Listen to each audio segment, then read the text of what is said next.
देवी पार्वती ने प्रथम गुरु बनकर कार्तिकेय का प्रशिक्षण आरंभ कर दिया। फिर सबके सामने आया माँ का वो सबसे अलग रूप। सबके लिए कल्पना करना भी कठिन था कि जो सब पर दया करती है, जो इतनी ममतामयी माँ है, वो स्वयं अपने पुत्र के साथ इतना कठोर व्यवहार कैसे कर सकती है।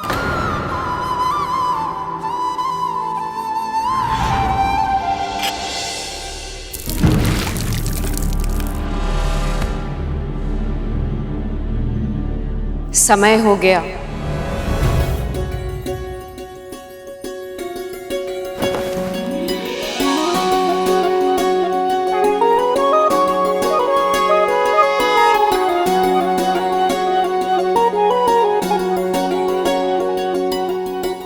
अब मेरे साथ बोलो, ओम नमः शिवाय, ओम नमः शिवाय।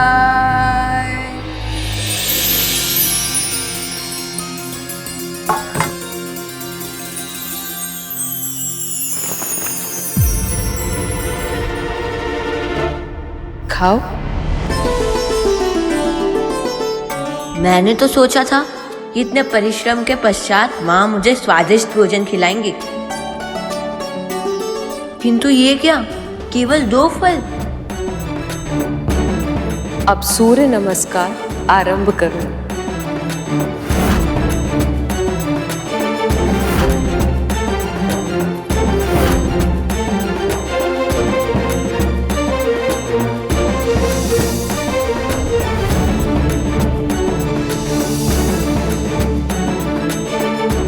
हाथ सीधा होना चाहिए, दृष्टि सतर्क, पांव दृढ़ता के साथ जमीन पर गड़े होने चाहिए, पर तीव्र गति से संचालन के लिए सदैव तैयार।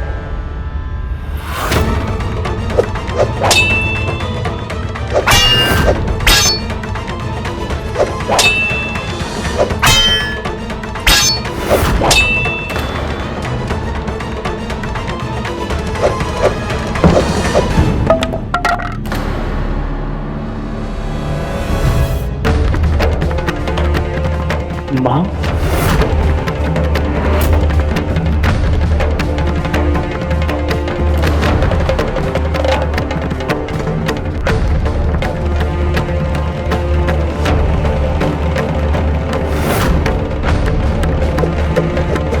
नजर सामने कार्तिकेय।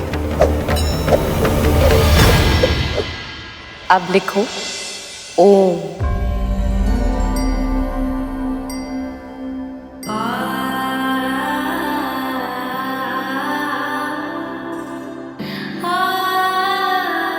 वेदों का पठन पाठन का माध्यम होता है श्रुति और वाचन, अर्थात सुनना और उच्चारण करना।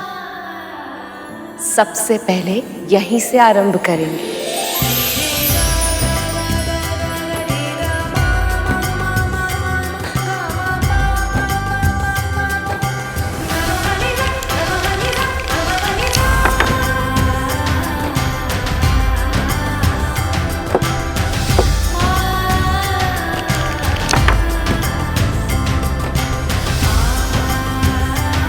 कार्तिकेय, संसार में कुछ भी इतना सरल नहीं होता जितना दिखाई देता है।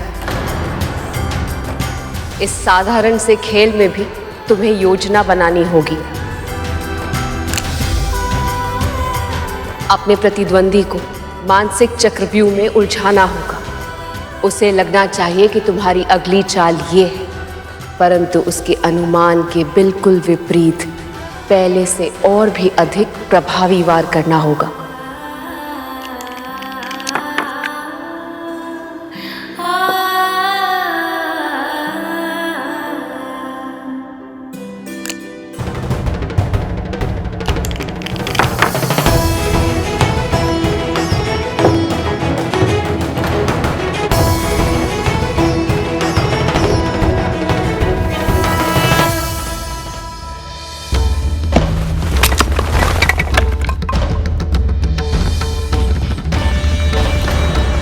आपने ये गलत किया प्रभु।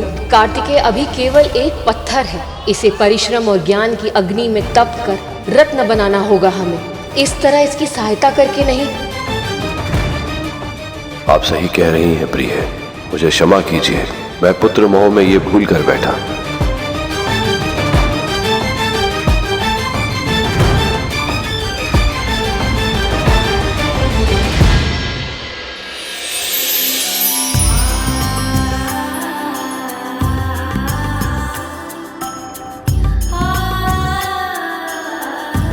जानती हूँ पुत्र, बहुत कड़ा श्रम करवा रही हूँ तुमसे,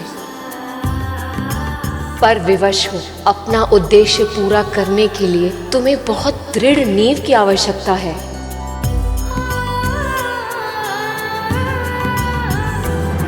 कुमार का प्रशिक्षण तो दिन पर दिन और भी अधिक कठिन होता जा रहा है। इसका परिणाम भी दिखाई देने लगा है देवराज।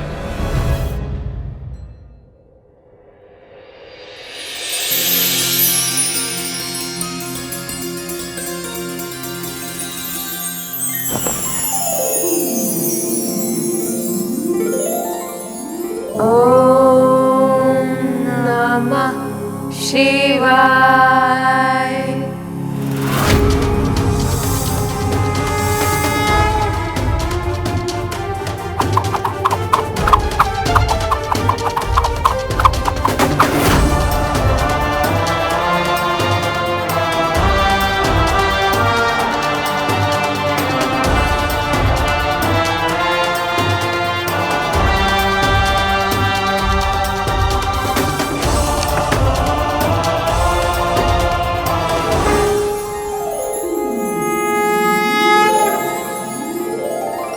अब तुम्हारी शिक्षा का दूसरा चरण प्रारंभ होगा पुत्र। अब तुम्हें अपने पिता से शिक्षा लेनी होगी।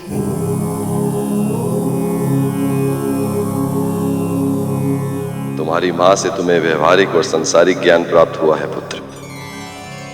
अब मैं तुम्हें आत्मिक ज्ञान से अवगत कराऊंगा।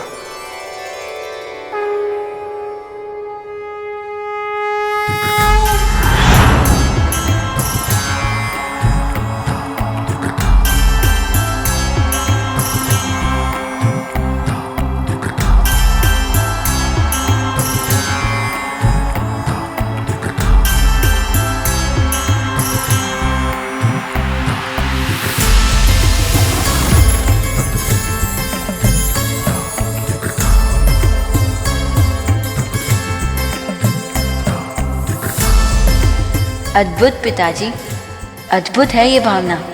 बहुत सौभाग्यशाली हूँ मैं कि मुझे आप दोनों के पुत्र के रूप में जन्म लेने का अवसर मिला। व्यवहारिक, सांसारिक और आत्मिक सभी प्रकार का ज्ञान मिला है मुझे आप दोनों से। पर मुझे लगता है कि बिना गुरु के मेरी शिक्षा कहीं अधूरी ना रह जाए। देवी, हमारे पुत्र के लिए ऋषि अगस्त्य ही सर्वोचित गुरु होंगे। आप निश्चिंत रहिए, अब आपके पुत्र कार्तिकेय का दायित्व मेरा है।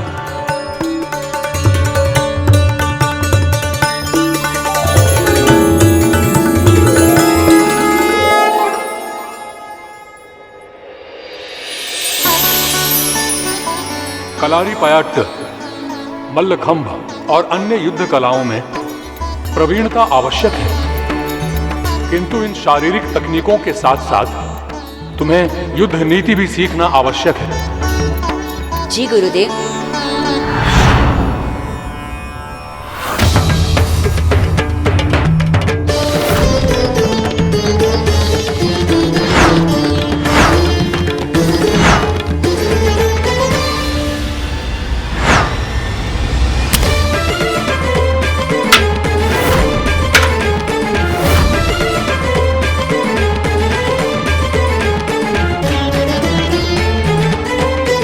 यदि ये तारकासुर का दुर्ग है तो सोच कर बताओ पुत्र, कैसे भेदोगे इसे?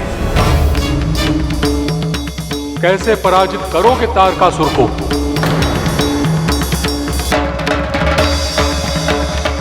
शत्रु के पराजय का रहस्य उसके व्यवहार में छुपा होता है गुरुदेव। हर प्रतिद्वंदी की कोई ना कोई दुर्बलता अवश्य होती है। मैं उसी दुर्बलता को ढूंढकर सटीक वार करूंगा।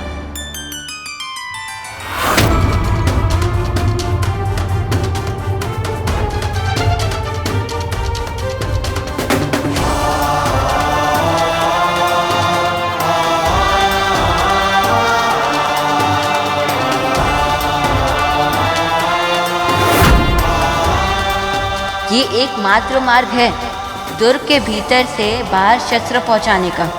यदि इसे ध्वस्त कर दिया तो उनकी सेना कमजोर पड़ जाएगी।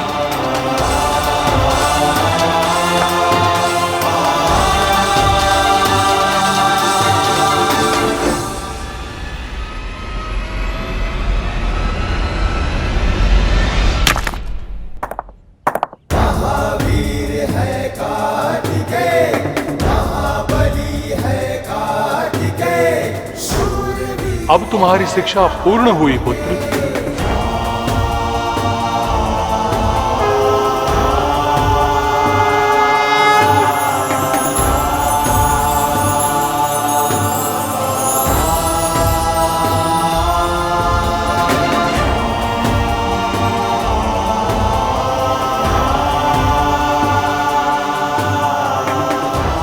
अब आप हमारे सेनापति हैं, तो हमें किसी का भी भय नहीं। भय तो उस तारकासुर को होगा कुमार, अपनी मृत्यु की संभावना से ही कांप रहा होगा। उसका मनोबल इस समय बहुत ही कम होगा और हम देवता बड़ी सरलता से उस पर विजय प्राप्त कर लेंगे।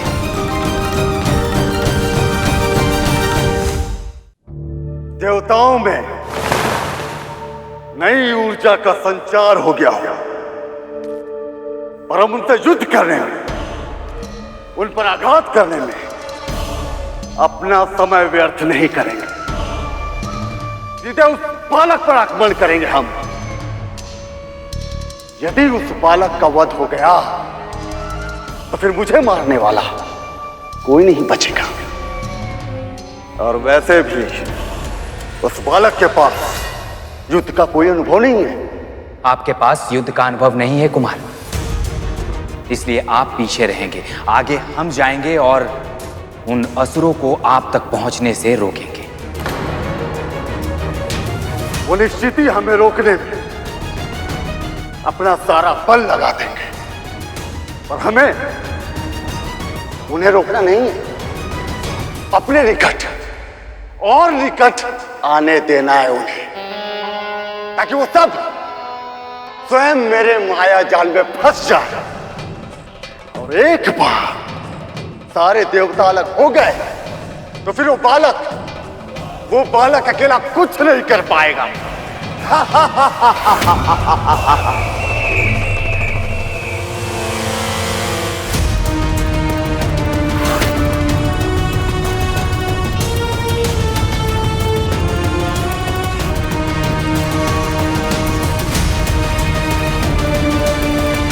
फिर देवताओं ने मिलकर एक योजना बनाई कि वे कार्तिकेय को असुरों का सामना नहीं होने देंगे।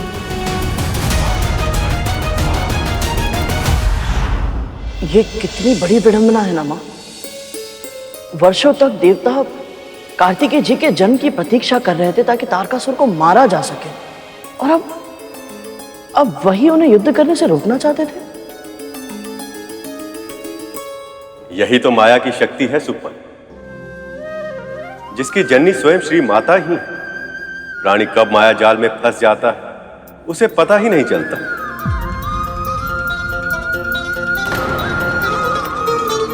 माई अच्छे से जानती थी कि देवताओं ने उनके पुत्र को सेनापति का जो पद दिया है वो एक औपचारिकता से अधिक और कुछ भी नहीं। देवताओं को यह विश्वास नहीं था कि कार्तिकेय उन्हें युद्ध जिता सकते हैं, इसलिए उचित अवसर आने पर कार्तिकेय के लिए यह आवश्यक था कि वह उनका विश्वास अर्जित कर सके, अपनी क्षमता से, अपनी योग्यता से। सचमुच भैया जी, मां जितनी अद्भुत है उतना ही रहस्यमयी है इनका कार्य करने का ढंग। जय मां भगवती। जय मां। जय मां भगवती। एक और देवता कार्तिकेय को बालक समझकर उसकी रक्षा करने का प्रयास कर रहे थे, तो दूसरी ओर तारकासुर की पत्नी को कार्तिकेय की शक्ति का आभास होने लगा था।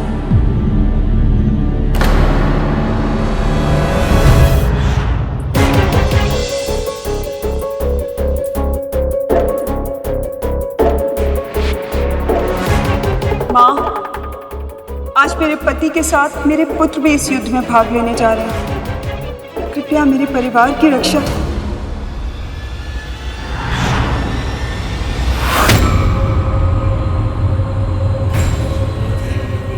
माँ, आपके मुख का तेज, ये तो अशुभ संकेत है। इसका क्या अर्थ हो सकता है माँ? इतना समय क्यों लग रहा है तुम्हें?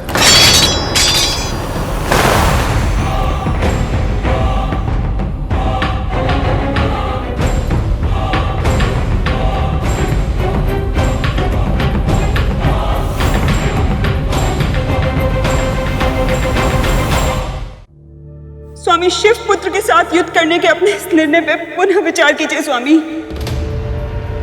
माँ के मुख से तेज का अचानक चले जाना, पूजा से पहले शस्त्रों का भूमि पर गिर जाना, ये सब अशुभ का संकेत है स्वामी। अशुभ नहीं, मूर्खता है। तुम्हारा घबरा जाना, हड़बड़ा जाना तुम्हारे स्वभाव के अवगुण है और कुछ नहीं। आज बड़े बड़े ऋषि महर्षि देवताओं के स्थान पर आज मेरी पूजा करते हैं। ये सब मैंने अपनी वीरता से प्राप्त किया है। और तुम चाहती कि तुम्हारी हड़बड़ाहट को अशुभ का संकेत समझकर तिनके के समान उस बालक से भयभीत होकर ये सम्मान, ये राजपाट, ये ऐश्वर्य सब कुछ त्याग दूं? कभी नहीं। उस बालक से हार मानना तो दूर, उससे युद्ध करना भी मेरे लिए व्यर्थ। मेरे सामने वो एक कांटे से अधिक और कुछ नहीं, और उस कांटे का सामना करने के लिए तो मेरा छोटा पुत्र तराक्ष ही पर्याप्त है। अवश्य पिताजी, उस कांटे को तो एक चुटकी में तोड़ के फेंक दूंगा मैं।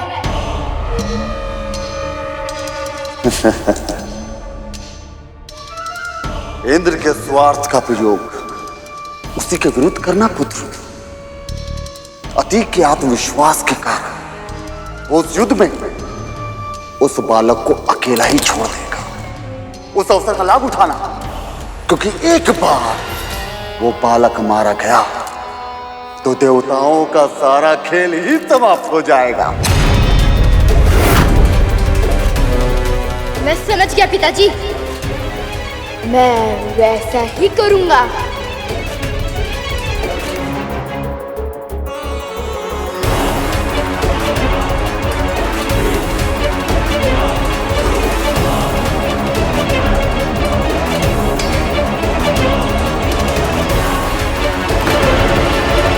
एक ओर तारकासुर का छोटा पुत्र अपने पिता की आज्ञा से कार्तिकेय का अंत करने निकल पड़ा था, तो दूसरी ओर कार्तिकेय इस युद्ध को अपनी योग्यता सिद्ध करने का अवसर मान पूर्ण वीरता से असुरों का सामना करने प्रस्तुत था।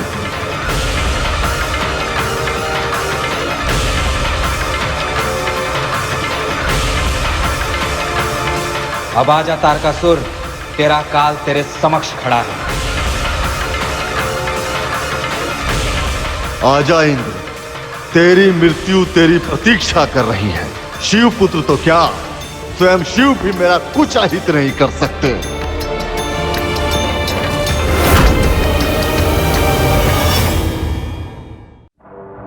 पिताजी, मैं ताराक से अधिक योग्य और अनुभवी हूं, फिर भी आपने उसे युद्ध करने भेजा, मुझे नहीं।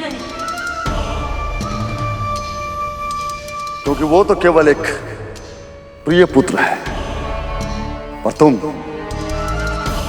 तुम मेरे उत्तराधिकारी हो विदुरमाली, और तुम्हारे प्राणों को संकट में नहीं डाल सकता मैं।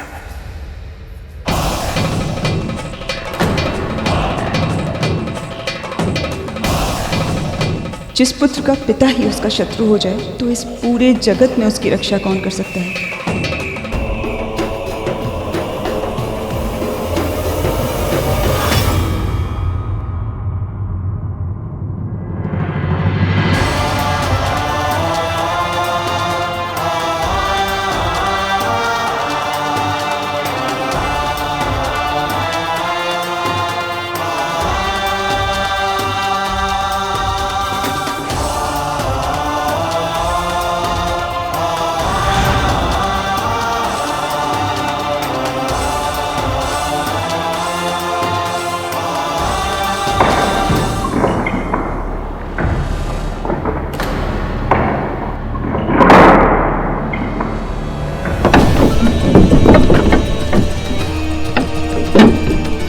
युद्ध का द्वार खुल रहा है, सावधान।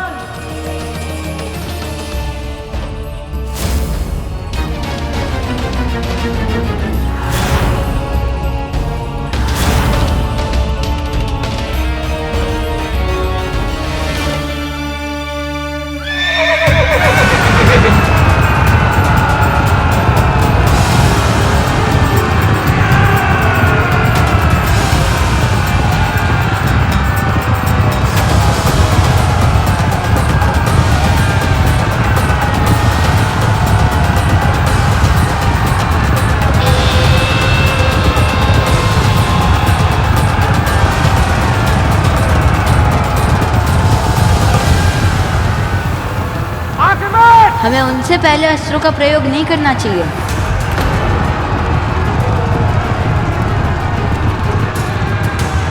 नीति कहती है यदि युद्ध से पहले संधि की तनिक भी संभावना हो तो उसे एक अवसर अवश्य देना चाहिए। अच्छा ही हुआ कि हमने कुमार को पीछे रखा है। कुमार बालक है, असुरों के साथ युद्ध का अनुभव नहीं है उन्हें। कुमार को असुरों की दुष्टता का आभास नहीं है। संधि के बारे में तो सोच भी नहीं सकते वो।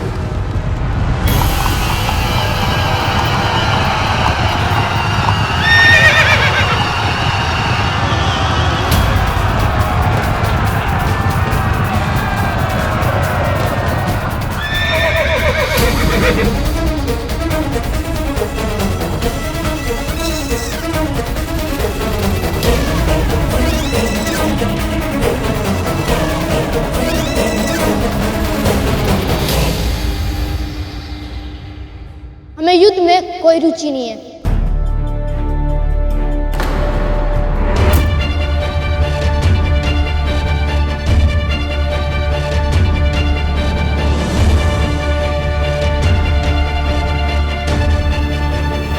आपने सही सुना।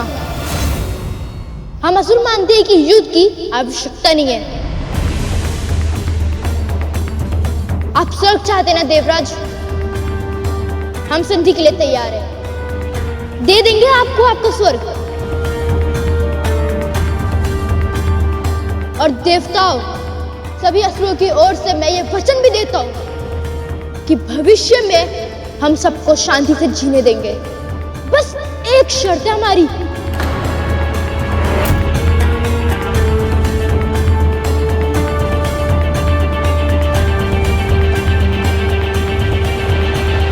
कार्तिकेय को हमें सौंप दीजिए।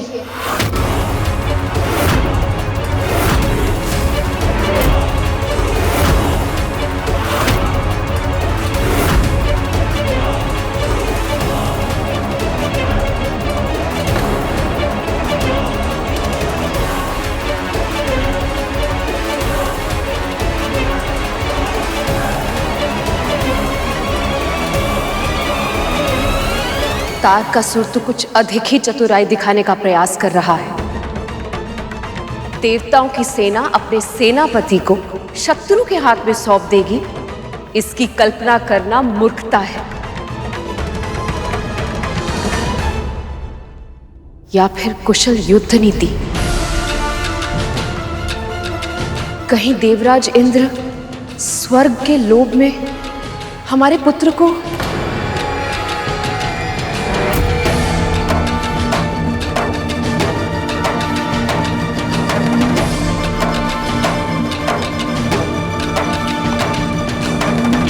स्वर्ग के लिए तुम्हें कुमार को सौंपते हैं? प्रस्ताव बुरा तो नहीं है।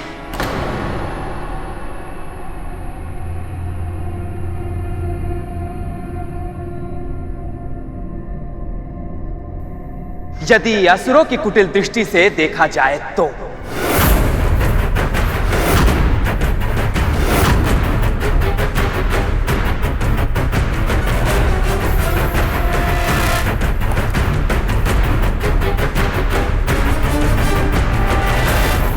कितनी आसानी से तुम भूल गए कि कुमार हमारे सेनापति हैं। देव सेना का गौरव है ये। तुम असुरों से तो ऐसी ही मूर्खता की आशा थी।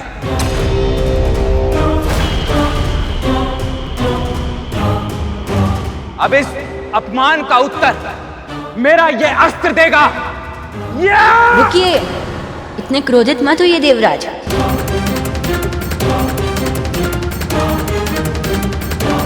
असुरों का प्रस्ताव इतना भी बुरा नहीं है कि विचार किए बिना ही ठुकरा दिया जाए।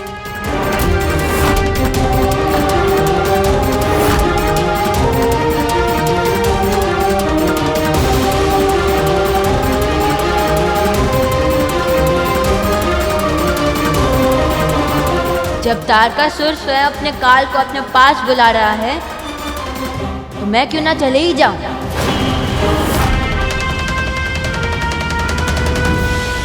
सीधे उसका सामना करूंगा तो निर्दोषों का रक्त बहाए बिना ही इस युद्ध का अंत कर पाऊंगा।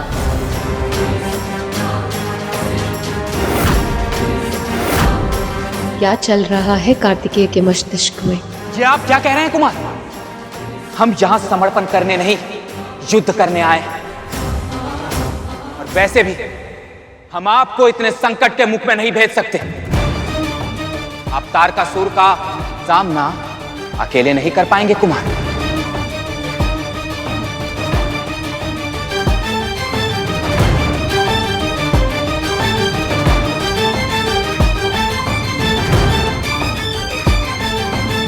तुमने ऐसा प्रस्ताव देकर यह सिद्ध कर दिया है कि ना तो तुम संधि के योग्य हो और ना ही क्षमा के।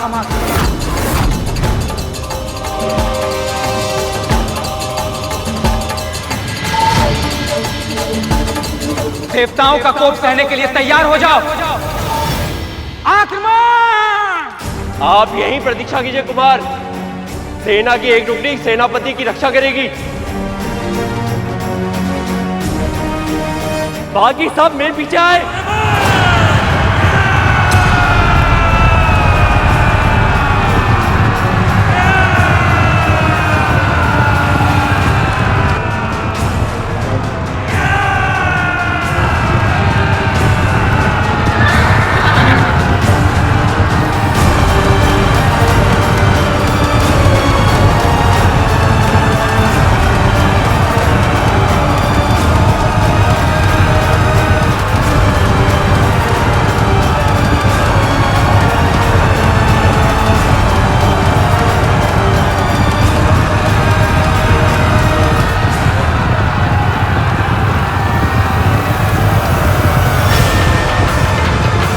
मूर्ख देवताओं को लगता है कि हम इनसे भयभीत हैं, किंतु हमारी योजना कुछ और ही है।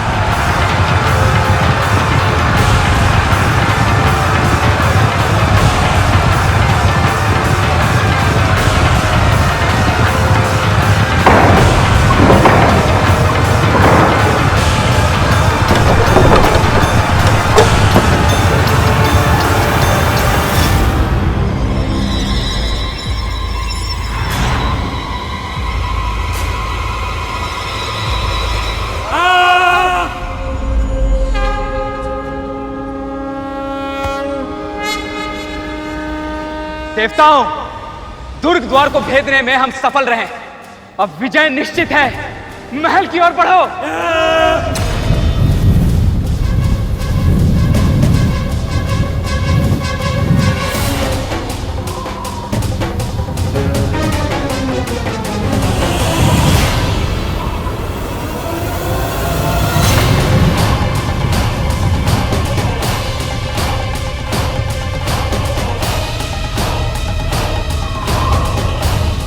ये क्या हो रहा है देवराज? छली असुरों ने हमें अपने माया जाल में फंसा लिया है।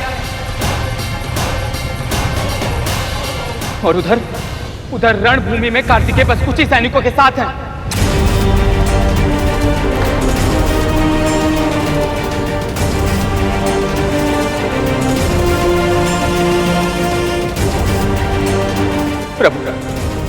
प्रभु अब क्या होगा? प्रभु अब क्या होगा?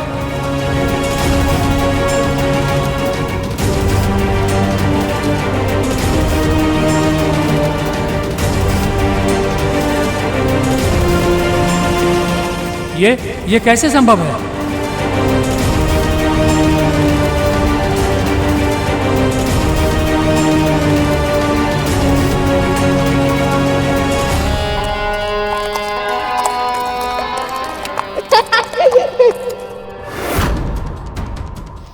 आश्चर्य हो रहा है। आंखों के सामने इतना विशाल दुर्ग मुफ्त हो गया। वास्तविकता में तो देव सेनापति यहाँ पे दुर्ग था ही नहीं।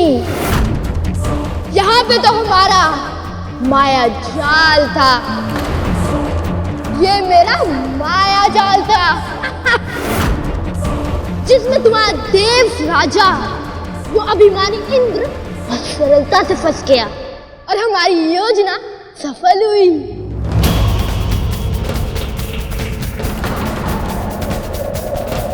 अब अपने आप को समर्पण कर दो कार्तिकेय, क्योंकि तुम्हें बचाने वाला कोई नहीं है।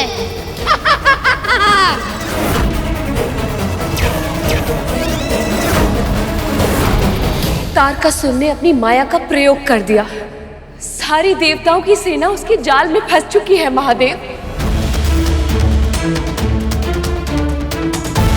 इतने शक्तिशाली असुर के विरुद्ध मेरा पुत्र अकेला रह गया। अब मुझे ही कुछ करना होगा।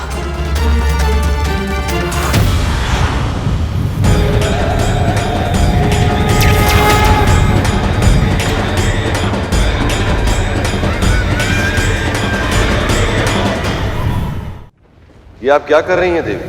वही जो एक माँ को करना चाहिए, अपने पुत्र की रक्षा। माँ का कार्य केवल रक्षा करना नहीं होता देवी, आत्मरक्षा सिखाना भी उनका दायित्व होता है। आप जानती हैं, जैसे किसी पौधे को आवश्यकता से अधिक छांव मिल जाए तो वो भी कुम्हला जाता है, ठीक उसी प्रकार पौधे के उचित विकास के लिए धूप भी उतनी आवश्यक होती है जितनी छांव।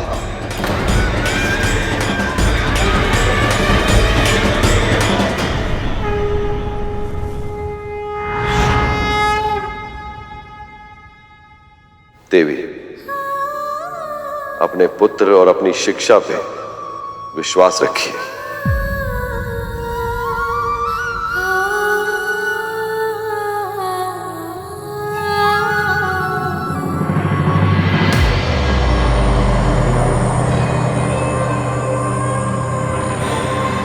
वाह पिताजी, क्या योजना बनाई है आपने।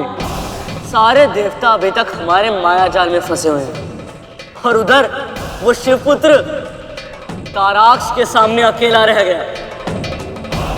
विजय केवल शक्ति से नहीं मिलती है पुत्र, योजना बनाकर अपनी शक्ति के उचित प्रयोग से मिलती है, जैसे अब हमें मिलेगी इस शिवपुत्र पर विजय।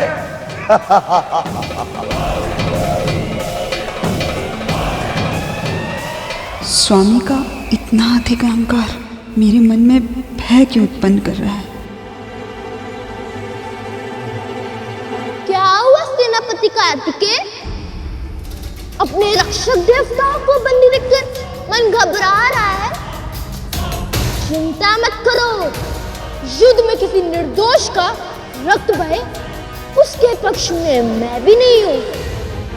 इसलिए यदि मुझसे भय ना लग रहा तो आओ, हम दोनों, केवल हम दोनों एक दूसरे का सामना करते हैं और अपने बाहुबल से इस युद्ध का परिणाम निश्चित कर ले।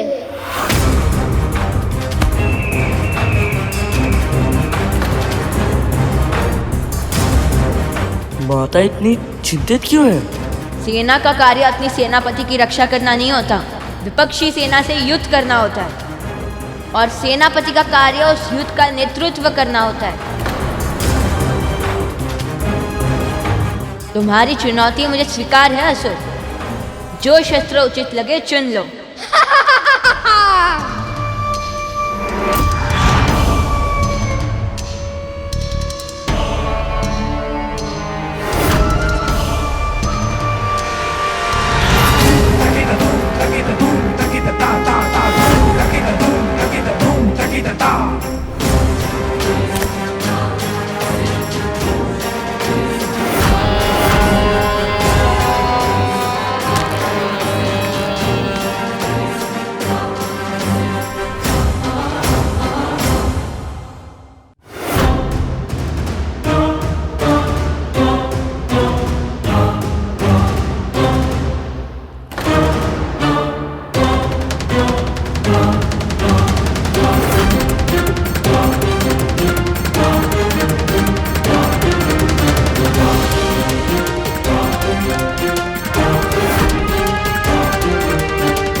ये शिवपुत्र तो भयभीत है।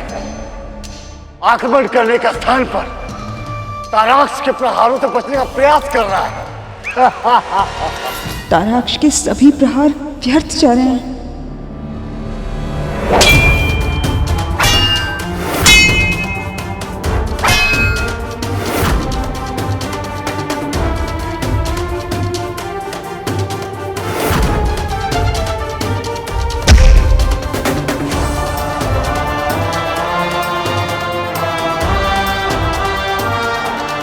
तुम्हारी योजना सफल हो रही है पुत्र।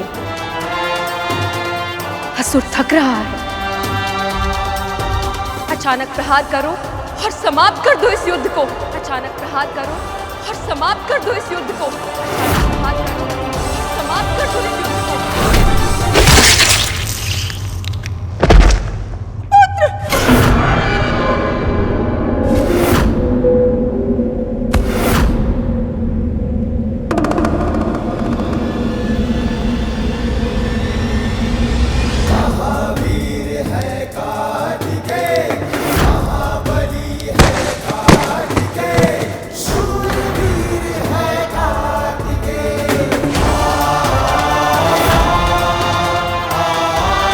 कार्तिकेय की युद्ध कला प्रशंसनीय है, किंतु अब भी इसकी बड़ी परीक्षा शेष है, जब स्वयं तारकासुर अपने पुत्र की मृत्यु का प्रतिशोध लेने आएगा।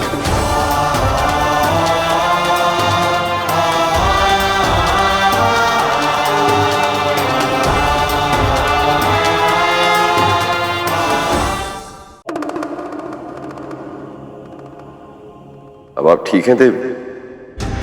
महादेव, संकट अभी पूरी तरह से समाप्त नहीं हुआ है। देवराज और उसकी सेना अभी भी फंसी हुई है।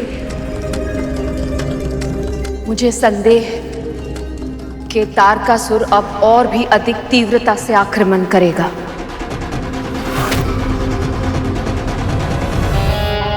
मूर्ख कहीं का, उस बालक को चिढ़ाने और खेलने में ही इतना समय व्यर्थ कर दिया, गवा दिया अपना जीवन और मेरा सम्मान। अभी तक पराजय नहीं हुई है पिताजी।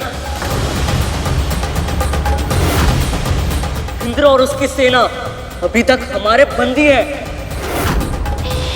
और इस बात का तो प्रश्न उठता ही नहीं कि ये छोटा सा बालक किसी भी तरह से हमारा माया जाल तोड़ देगा।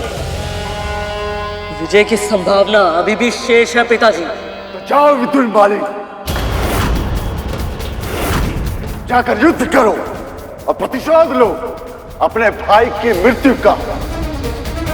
मैं आपको निराश नहीं करूंगा पिताजी।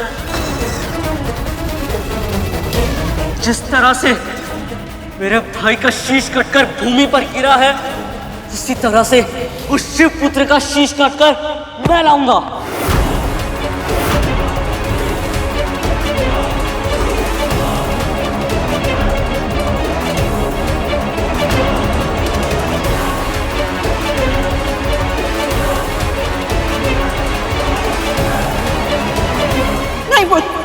नहीं, शिव पुत्र से युद्ध मत करो। कहीं ऐसा ना हो पार्वती के स्थान पर मेरी कोप सुनी हो जाए। प्रोत्साहित करने के स्थान पर हतोत्साहित मत करिए माँ। हटो मेरे मार्ग से। स्वामी, ये आपका उत्तराधिकारी है स्वामी।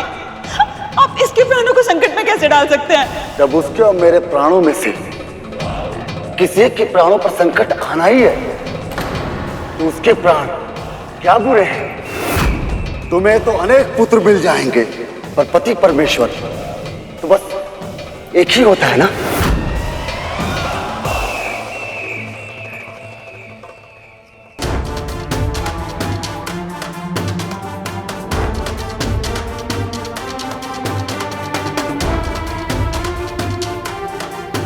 मुझे देवराज और अन्य देवताओं को असुरों के मायाजाल से शीघ्र ही मुक्त करना होगा।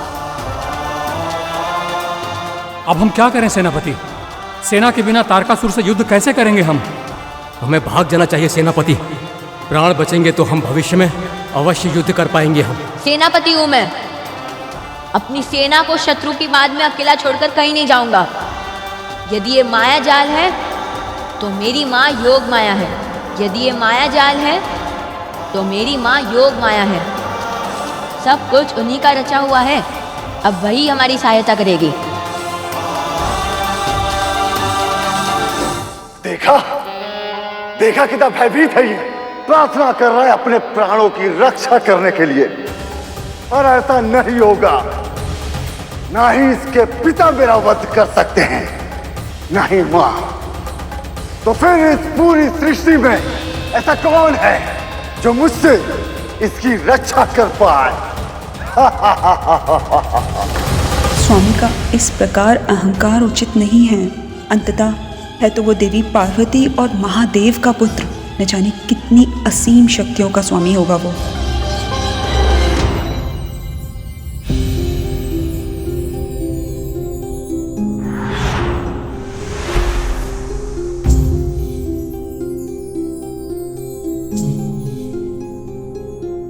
माँ, मुझे कोई आभास तक नहीं है कि मैं असुरों के इस महाभीषण मायाजाल को कैसे तोड़ूं, कैसे रक्षा करूं मेरे सेना की। किसी भी माया जाल की आत्मा क्या होती है पुत्र, जानते हो? कल्पना की शक्ति। कल्पना से ही माया मूर्त रूप लेती है और उसी से दृढ़ होती है। अपने भीतर के ज्ञान का प्रयोग करो कार्तिकेय, फिर संसार के किसी भी माया को भेदने में सफल होगे।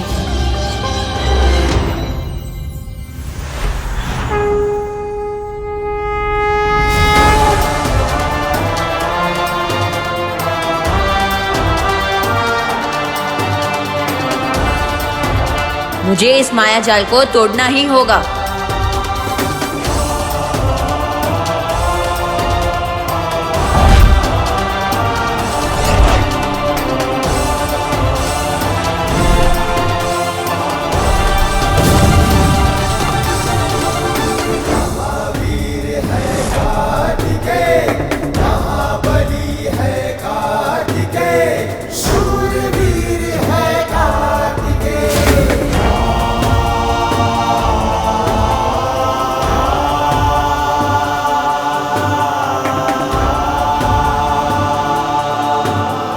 कार्तिकेय, आपने असुरों का माया जाल तोड़ दिया, हमें बचा लिया आपने।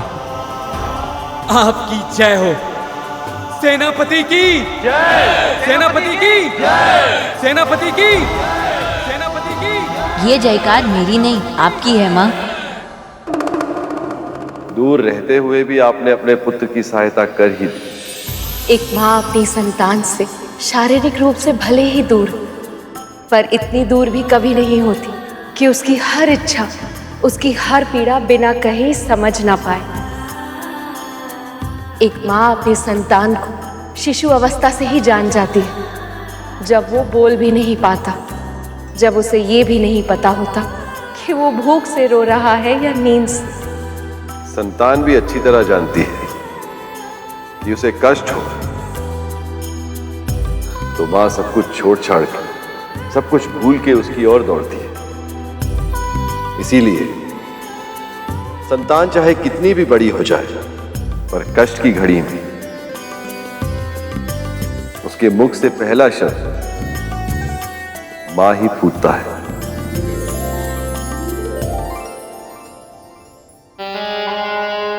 कैसे कैसे तोड़ा गया ये माया जाल? कैसे? अब तो आपको विश्वास हो गया स्वामी कि कोई साधारण बालक नहीं है। मैंने आपसे पहले ही कहा था, शस्त्रों का गिरना अशुभ संकेत है। मूर्ख स्त्री, अशुभ तो तू है। तू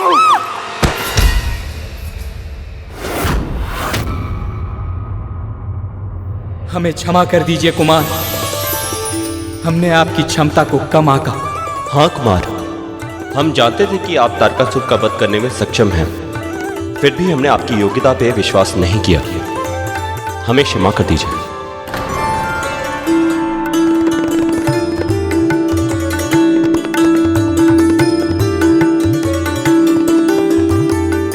आपके मन में मेरे हित की भावना ही थी, इससे क्षमा का तो प्रश्न ही नहीं उठता। और वैसे भी मैंने जो भी किया है माँ की सहायता से ही किया है।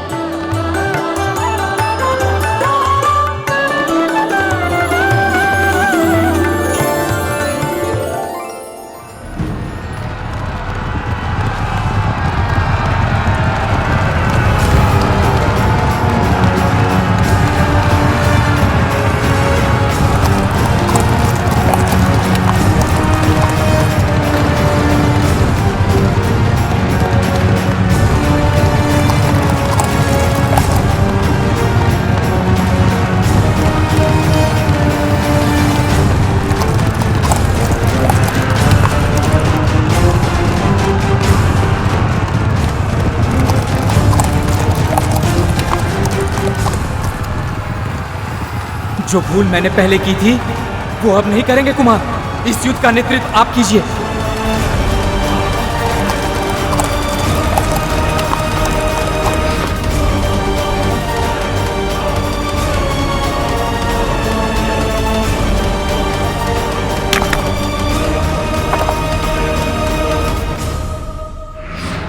गरुड़ व्यूह।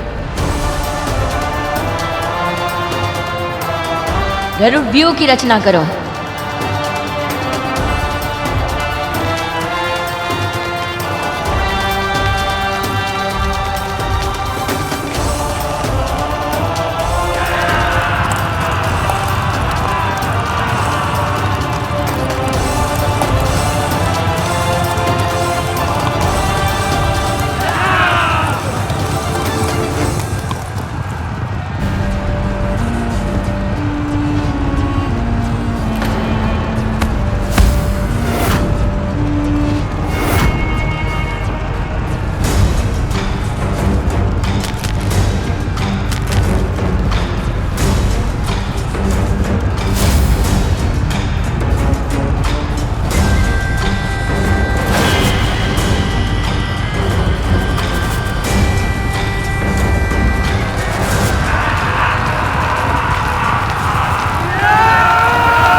मैं व्यर्थ ही आपकी चिंता कर रहा था। आप में तो स्वयं महादेव और माँ आदि शक्ति का अंश है। आप धन्य है सेनापति कार्तिकेय, आप धन्य हैं।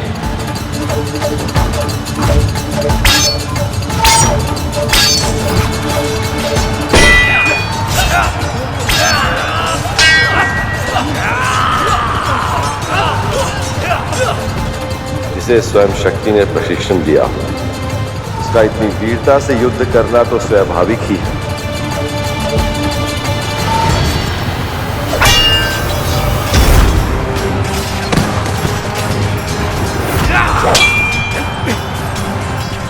नष्ट करने के लिए अब और समय नहीं है विदुर बाली। इस बालक पर आक्रमण करो, रोको इसे।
वर्षों का प्रशिक्षण तुम्हारे साथ है विदुर मालिक, जबकि ये बालक पूरी तरह अनुभवहीन है।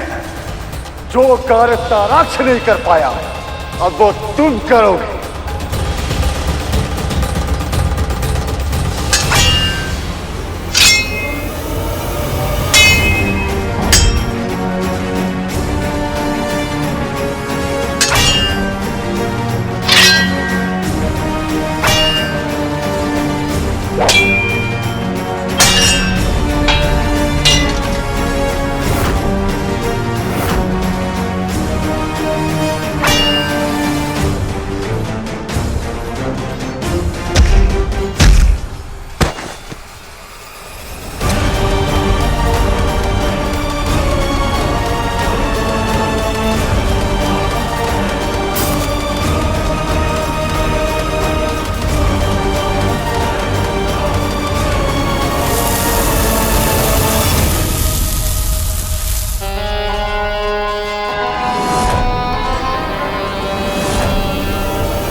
शाबाश मेरे पुत्र, अब अवसर का लाभ उठाओ और वध कर दो इस शिव पुत्र का।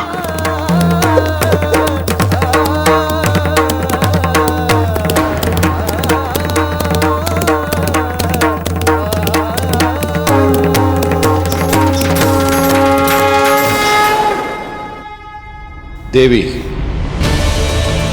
केवल गिर जाने से हार नहीं होती, उसे स्वयं ही उठने दीजिए।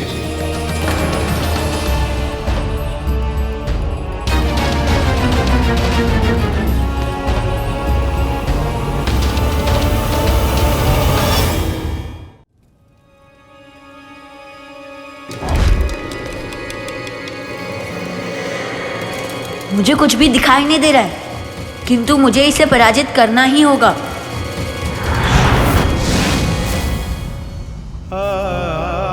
पराजय मन में हार मानने से ही होती है पुत्र। यदि तन में क्षमता है और मन में इच्छा है तो विजय की संभावना शेष है। पर मैं कुछ भी नहीं देख पा रहा माँ, इससे मैं कैसे युद्ध करूं ऐसे? सीमा तन की होती है, परंतु मन असीमित होता है कार्तिकेय। अपने मन की आंखें खोलो पुत्र।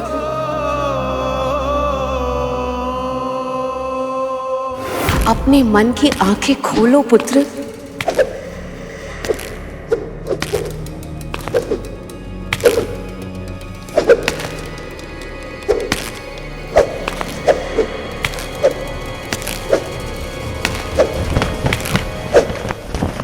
मुझे ध्वज की ध्वनि सुनाई दे रही है।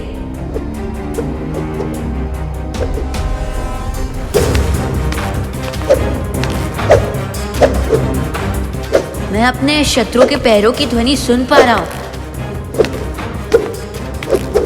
और वो तीव्र गति से तलवार चला रहा है।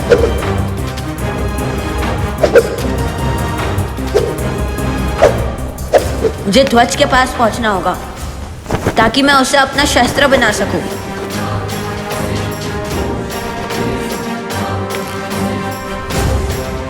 और ध्वज जो अपने शत्रु के विरुद्ध उपयोग कर सकूं।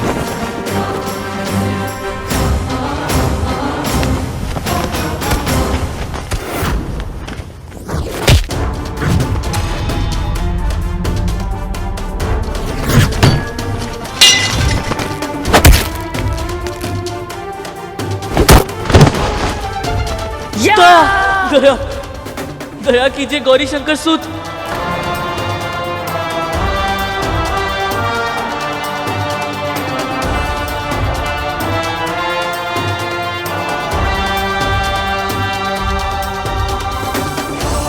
मुझे जीवन दान दे दीजिए।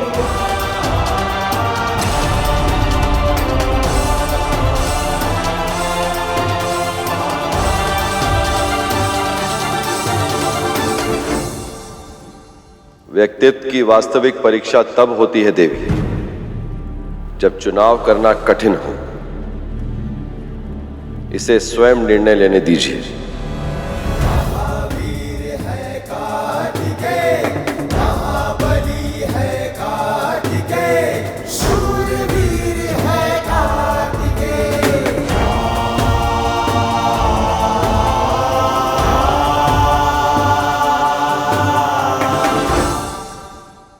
इसका विश्वास मत कीजिए सेनापति। ये असुर है कुमार। छल करना, असत्य बोलना, ये इसका स्वभाव है।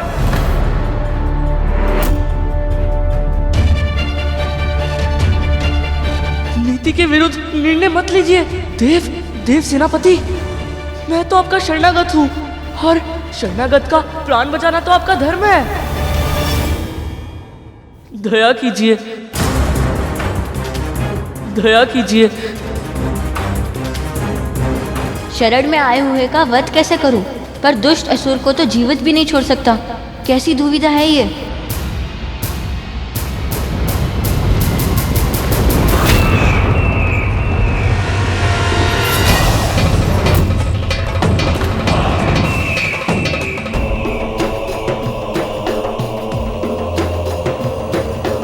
जो शत्रु के पांव में गिर जाए वो मेरा पुत्र हो ही नहीं सकता।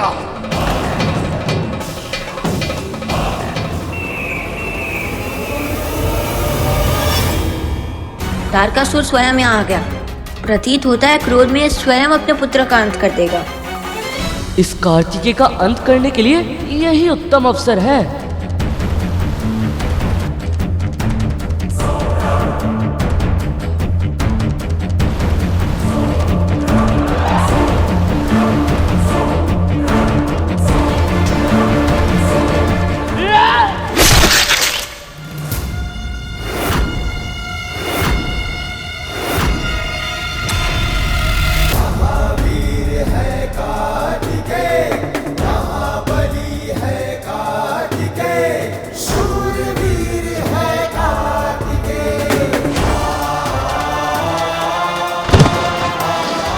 दुष्टों पर दया नहीं की जाती, उन्हें दिया जाता है केवल दंड।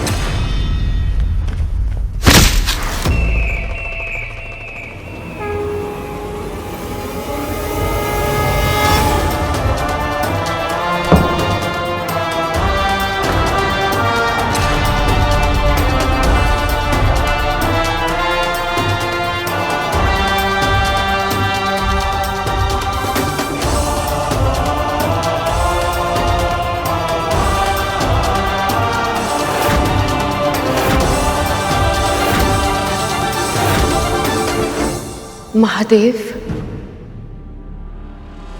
हमारे पुत्र ने युद्ध की मर्यादा तो रख ली, परंतु वो तारकासुर का सामना कैसे करेगा? पुत्र कितना भी क्षमतावान ही क्यों ना, पर मां की ममता सदैव उसकी चिंता करती रहती है। और हमारे पुत्र में तो आपका अंश है, आदि शक्ति का अंश, और आपको अपनी शक्ति पर विश्वास करना ही पड़ेगा देव।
अद्भुत, विलक्षण।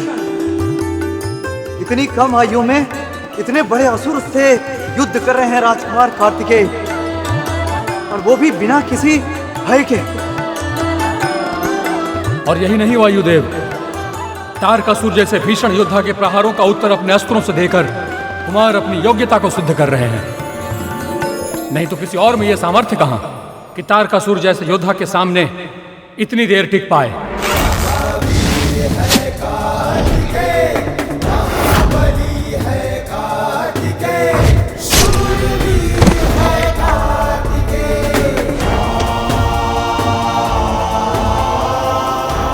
मैंने सुना था असुर शत्रु के सामने घुटने नहीं टेकते।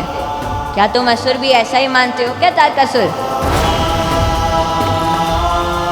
हम असुर मानते हैं कि शत्रु को योग्यता सिद्ध करने के लिए पर्याप्त अवसर देना चाहिए।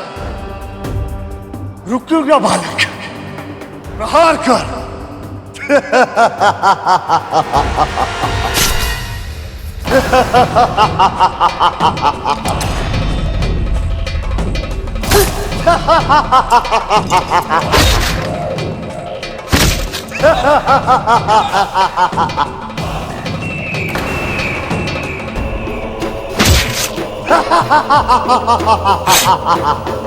तू मेरा कुछ नहीं बिगाड़ सकता बालक, क्योंकि मेरे प्राण तेरी मां के चरण कमलों में है। मुझे मारना चाहता है तो जा, पहले उन्हें काट।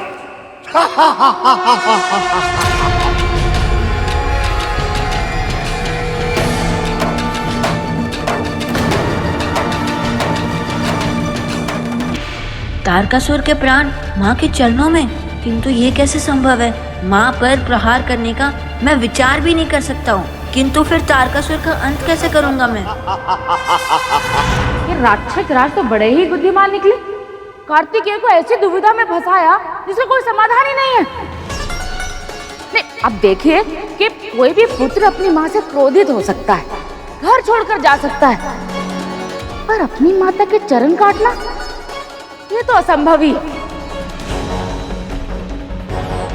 इसे बुद्धिमानी नहीं, इसे धूर्तता कहते हैं दीदी। भला धर्म और मां, उन दोनों के बीच में से किसी एक को कोई कैसे चुन सकता है भला?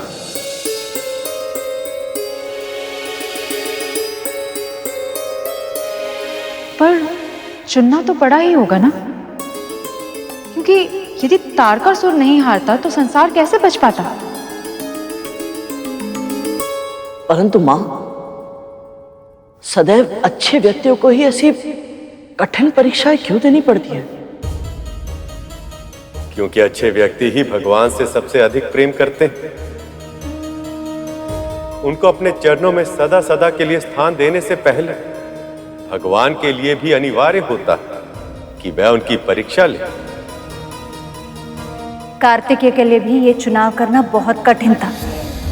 या तो उसे अपने कर्तव्य को चुनना पड़ता जिसके लिए उसका जन्म हुआ था, या तो अपने माँ को जो उनके अस्तित्व का आधार थी। इतने छोटे से बालक के लिए इससे बड़ी परीक्षा क्या हो सकती है?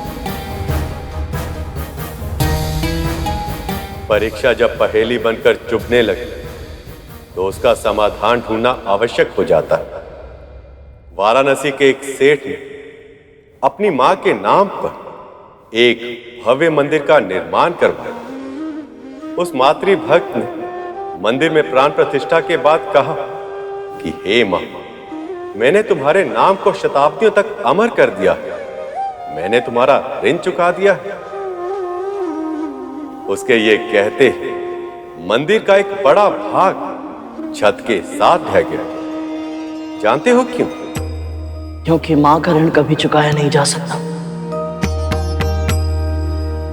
इस संसार में बड़ी से बड़ी तपस्या कर भगवान को तो पाया जा सकता है प्रभु, परंतु मां के ऋण से मुक्ति नहीं पाई जा सकती। कि मां तो वो है जो प्रसव के समय हंसते हंसते मृत्यु के मुंह में जाकर अपनी संतान को जन्म देती है, उसके पालन पोषण के लिए माँ अपना अस्तित्व भी भुला देती है। रात रात भर जागकर अपनी संतान को सुलाती है माँ, और उसे खिलाए बिना एक निवाला भी स्वयं नहीं खाती। अपनी संतान के लिए अपना पूरा जीवन समर्पित कर देती है माँ। ऐसी होती है माँ।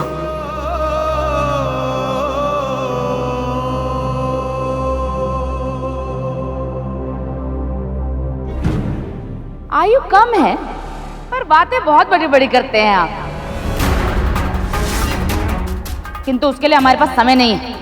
आप ये बतलाइए कि कथा में आगे क्या हुआ, कार्तिकेय ने क्या किया?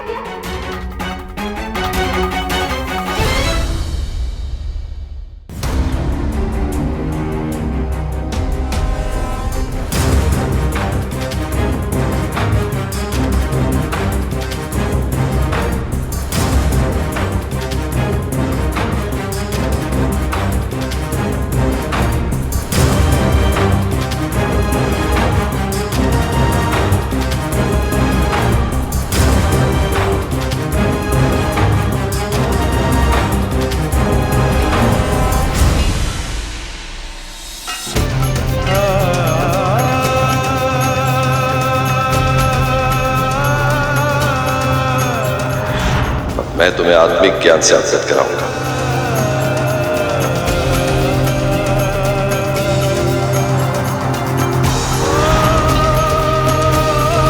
अब आप हमारे सेनापति, तो हमें किसी का भी भय नहीं। तू मेरा कुछ नहीं बिगाड़ सकता बालक, क्योंकि मेरे प्राण तेरी मां के चरण कमलों में।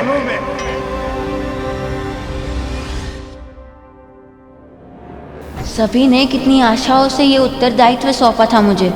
अब कैसे निभाऊं अपना दायित्व, कैसे रक्षा करूं संसार की, कैसे?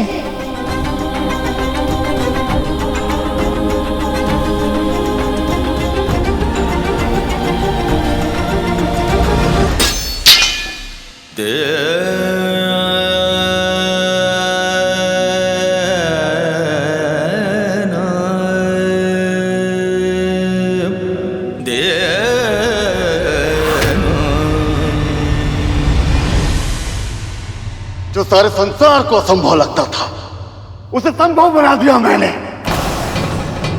जो कल तक अकल्पनीय था, उसे यथार्थ में बदल दिया। आज मैंने केवल उस बालक कार्तिकेय पर ही नहीं, अपनी मृत्यु पर भी विजय पा लिया है। अपने काल को हरा दिया है मैंने। आप सत्य कह रहे हैं स्वामी? विश्वास नहीं हो रहा? कल सुबह अपनी आंखों से देख लेना। कल ना ये देवता यहां दिखाई देंगे और ना ही कार्तिकेय। वो कितना भी वीर क्यों ना हो, पर अपनी मां के चरण कमल काटने की शक्ति उस पुत्र में नहीं है, किसी पुत्र में नहीं होती।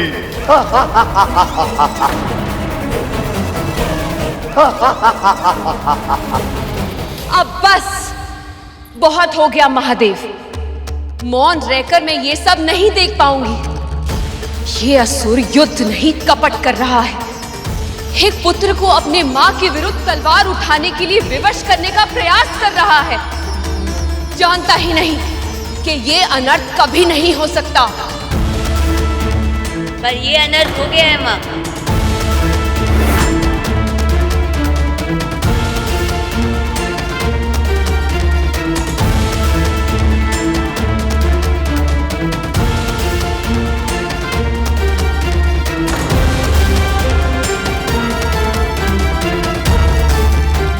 क्या कहना चाहते हो पुत्र? तुम्हारा अर्थ क्या है? आप दोनों ने ही मुझे सिखाया कि मेरा धर्म है धर्म की रक्षा करना, क्योंकि मेरा जन्म एक विशेष उद्देश्य के लिए हुआ था। वही मेरा लक्ष्य है, वही मेरी नियति। इसलिए आज अपने धर्म का पालन करने के लिए मुझे कुछ भी क्यों ना करना पड़े, मैं करूंगा।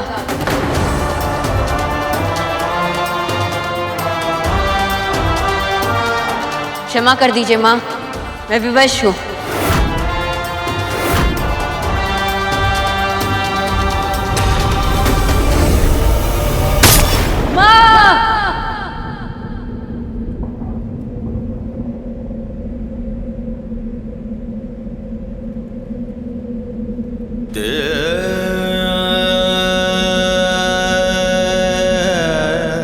ये कितने गंभीर मानसिक संताप से जूझ रहा है, इसका आभास मुझे है महादेव। इसकी पीड़ा मैं अपने हृदय में अनुभव कर पा रही हूं।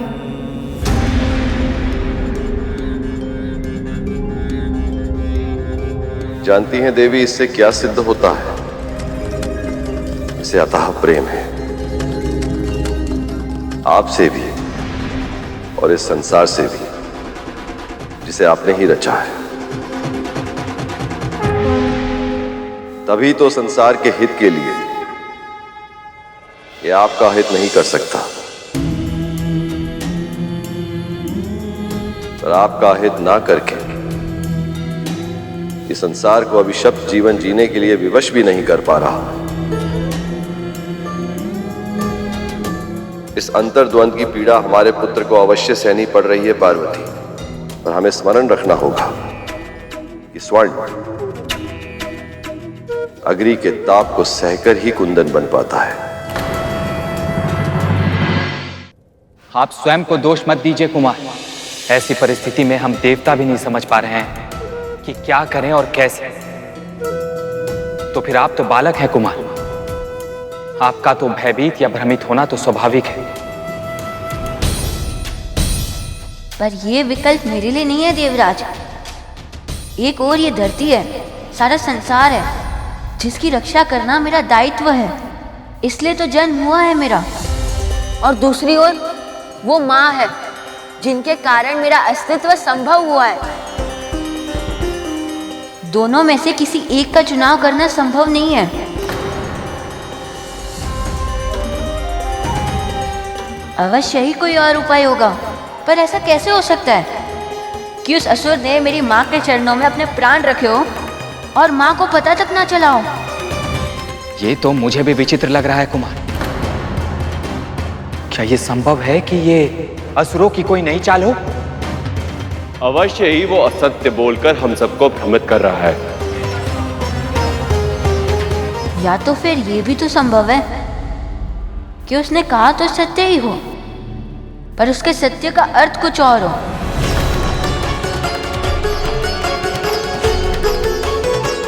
तू मेरा कुछ नहीं बिगाड़ सकता बालक, क्योंकि मेरे प्राण तेरी माँ के चरण कमलों में।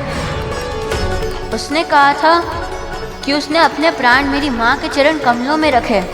चरण कमलों का कोई और भी अर्थ हो सकता है क्या? ये तो अब हमें तारकासुर ही बताएगा।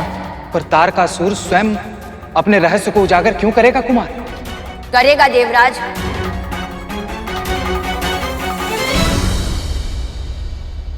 हम उचित कुंजी लगाएंगे तो अपने रहस्य का ताला अवश्य खुलेगा, पर उसके लिए जैसा मैं कहूं आपको वही करना होगा।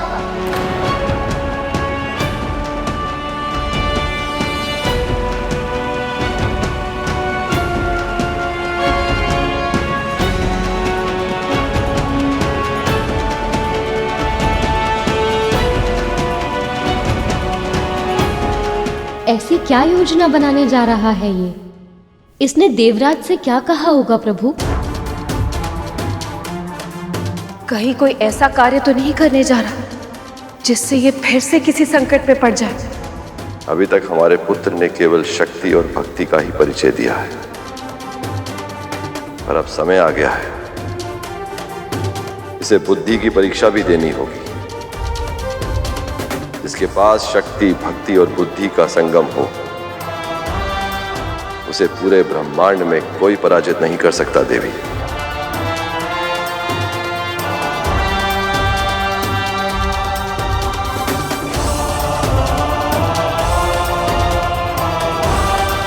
अब मैं शीघ्र ही उस तारकासुर के वध का रहस्य पता लगा के उसके प्राण हर लूंगा।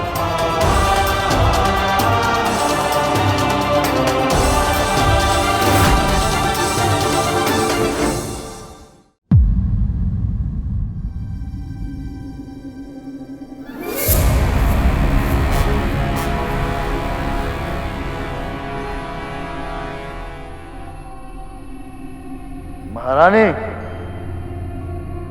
महारानी,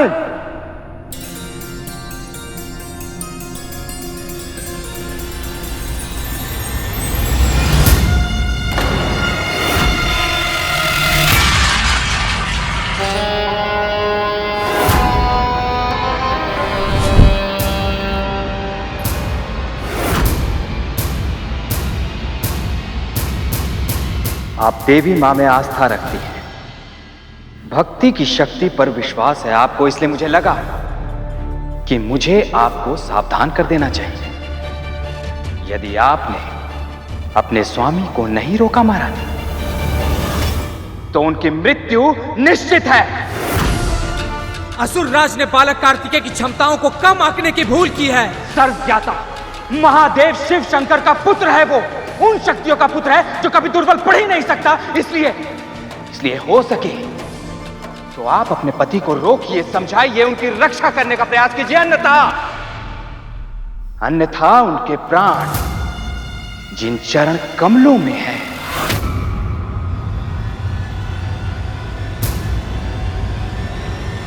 वो गौरी शंकर सुध उनका विनाश करके रहेगा।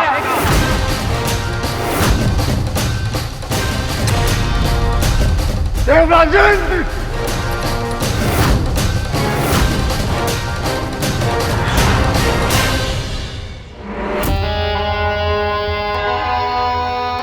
स्वामी, स्वामी कार्तिकेय को आपके चरण कमलों का रहस्य पता चल चुका है स्वामी। अब क्या होगा?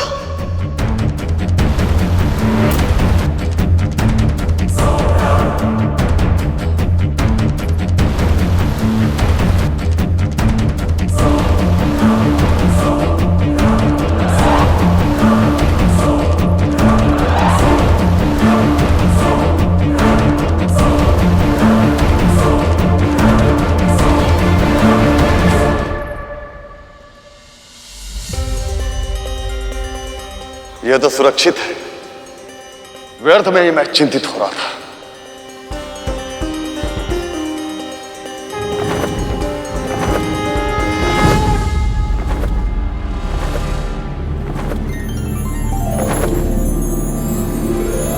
तो ये है वो कमल जिसमें बसी है तारकासुर की प्राण शक्ति।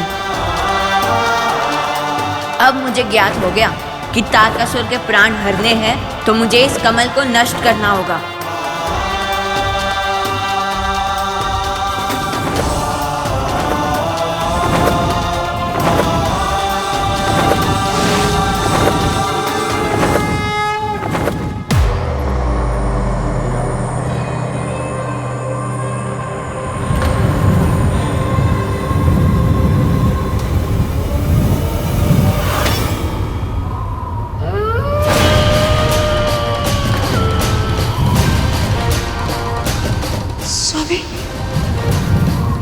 सारे अपशकुन एक साथ, अवश्य ये किसी अनिष्ट का संकेत है स्वामी।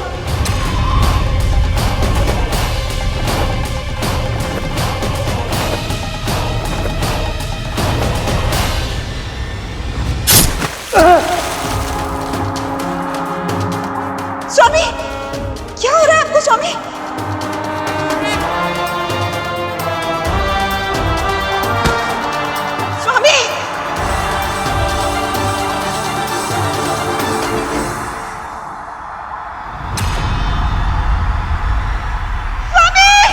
देवी पार्वती के चरण कमल नष्ट होते ही तारकासुर की कवच शक्ति का अंत हो गया।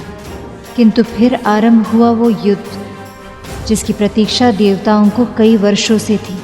कार्तिकेय और तारकासुर का युद्ध, और अब की बार कार्तिकेय के वार से तारकासुर को कोई नहीं बचा सकता था। मेरे साथ छल करके तूने मेरे स्वर्ण कमल को भले ही नष्ट कर दिया हो, पर तू मेरे मनोबल को नष्ट नहीं कर सकता, और न ही मेरे भुजबल को। अब भी इतना शक्तिशाली हूं मैं कि तुझ जैसा असंख्य बालक मेरा कुछ नहीं बिगाड़ सकता। जानता ही है ना, यज्ञों की आहुति मेरे नाम पर होती है। भय से दी गई आहुति आस्था के छोटे से दीपक का भी सामना नहीं कर सकती तारकासुर। आज तुम्हारा अंत होगा और वो अंत करूंगा मैं।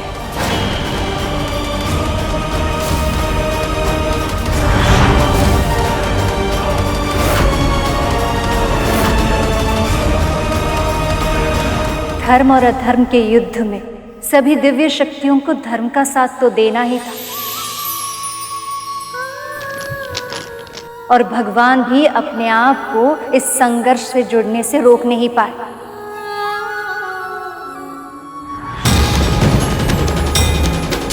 तभी नारायण, ब्रह्मदेव, महादेव, शक्ति अपने अपने दिव्य अस्त्रों के साथ वहां पहुंच गए।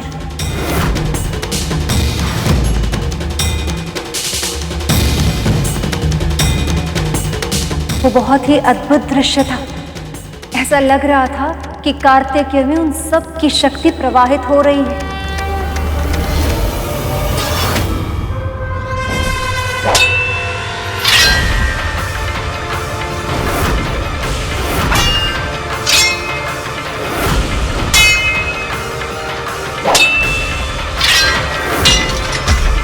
अंत में वहां दुर्गा मां प्रकट हुई।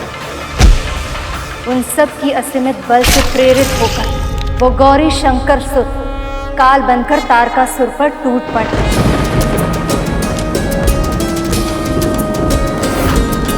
दुर्गमा दुर्गमा लोका दुर्गमात्म स्वरूपिणी, दुर्गमार्ग प्रदा दुर्गम विद्या दुर्गमाश्रिता, दुर्गम ज्ञान संस्थाना दुर्गम ध्यान वासिनी, दुर्गमोहा दुर्गमदा दुर्गमार्ग स्वरूपिणी, दुर्गमासुर सहंत्री दुर्गमायुधधारिणी, दुर्गो भविष्यति न संशयः।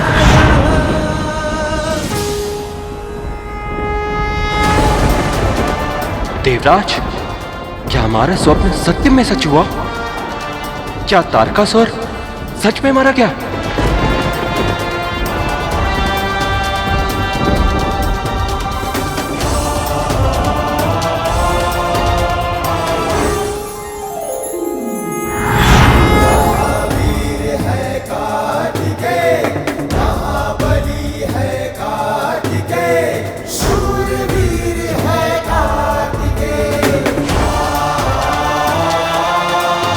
शिव पुत्र कार्तिकेय की, शिव पुत्र कार्तिकेय की, शिव पुत्र कार्तिकेय की, शिव पुत्र कार्तिकेय की, शिव पुत्र कार्तिकेय की। और इस प्रकार स्कंदमाता के आशीर्वाद से कार्तिकेय ने तारकासुर जैसे महादुष्ट राक्षस का अंत किया और संसार की रक्षा की। उसके बाद देवी पार्वती ने गणेश को जन्म दिया। नवरात्रि के 5वें दिन हम इन्हीं देवी की पूजा करते हैं। आइए आरती करके हम स्कंदमाता की पूजा संपन्न करते हैं।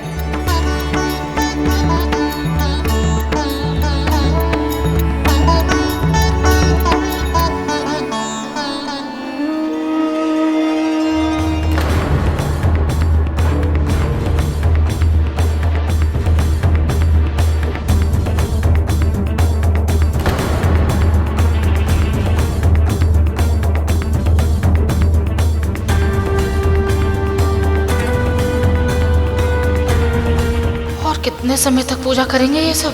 कथा तक तो फिर भी ठीक था, पर अब तो कार्तिकेय के छोटे भैया के वाहन मूसक देव हमारे उधर में अशांति फैला रहे हैं। अब तो अति ही हो गई। इनकी पूजा का कार्यक्रम तो न जाने कब तक चले। हम जाकर पेट पूजा करते हैं।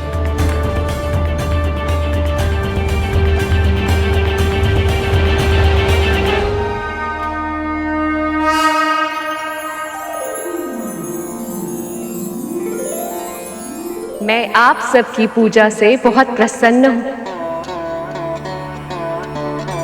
गरुड़, तुम अपनी मां की इच्छा अवश्य पूरी करोगे।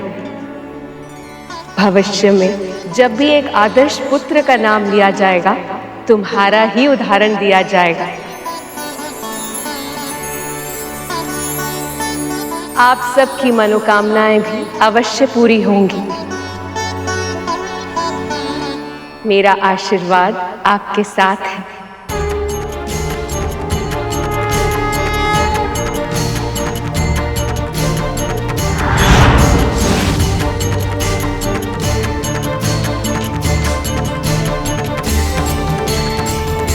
माँ की सबसे बड़ी इच्छा तो यही है कि मैं प्रभु नारायण की सेवा करूं, और मेरी भी बस यही एक मनोकामना है कि नवरात्रि के सभी व्रतों को पूरे विधि विधान से पूरा करके मैं अपने प्रभु का वाहन बन पाऊं।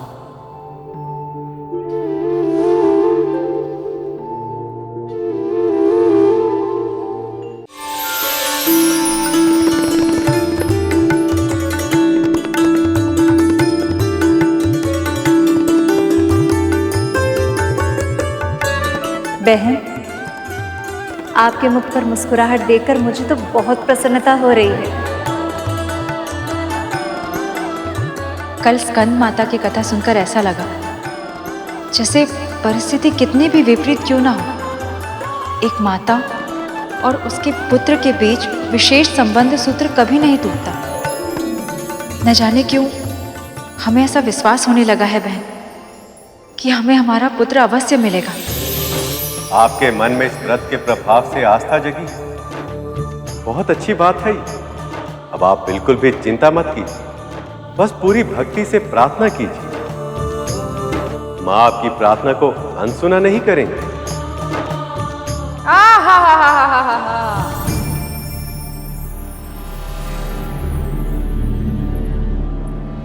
व्यक्ति गाय पाले, भौ भौ करता श्रवण पाले, किंतु भ्रम कभी ना पाए।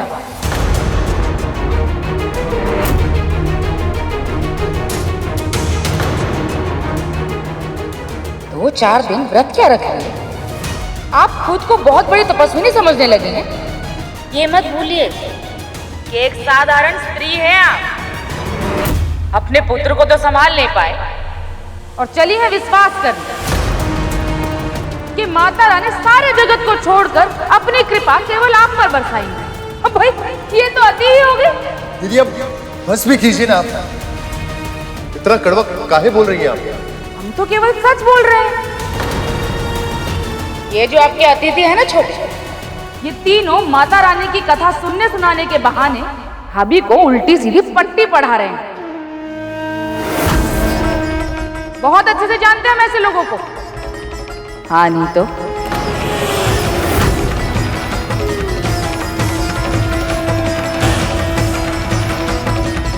क्या कहा आपने?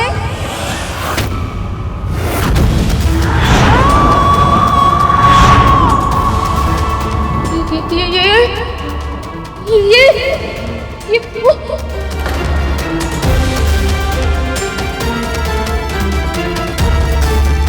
क्या मैंने अभी अभी माता को देखा? क्या मेरा कोई भ्रम था? स्त्रियों का इस समाज में सहज जीवन जी पाना पहले से कठिन है, और आप एक स्त्री होकर भी दूसरे स्त्री के मार्ग पर कांटे बो रही है। आपको तो इन्हें मानसिक शांति देनी चाहिए, किंतु आप इन्हें मानसिक संताप दे रही हैं। नहीं नहीं, ऐसी कोई बात नहीं है। छोड़िए ना, छोड़िए, आगे बढ़ते हैं, है ना?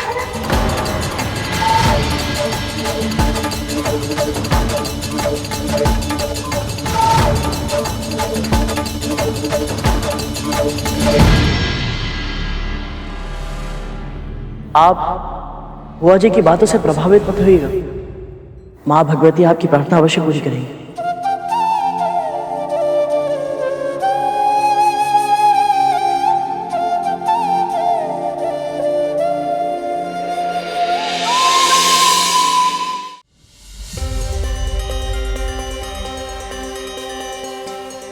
अब तक आप सबने सुना कैसे माँ ने शैलपुत्री के रूप में महाराज हिमवंत के घर जन्म लिया। आपका विवाह उन्हीं के साथ हो जिन्हें पति रूप में प्राप्त करने की इच्छा समय आपके हृदय में सहज रूप से प्रकट करे। उसके बाद ब्रह्मचारिणी के रूप में तप करके महादेव को पति के रूप में प्राप्त किया।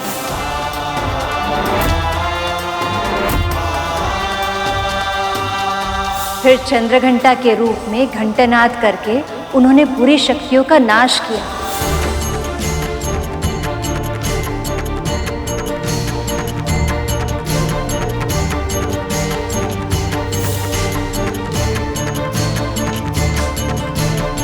और फिर इस संसार और अपने पति के घर को सुंदर और स्वच्छ बनाया।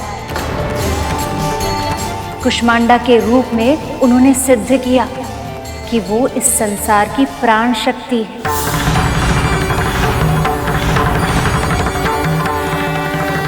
और फिर स्कंदमाता के रूप में कार्तिकेय और गणेश को जन्म देकर उन्हें योग्य बनाया।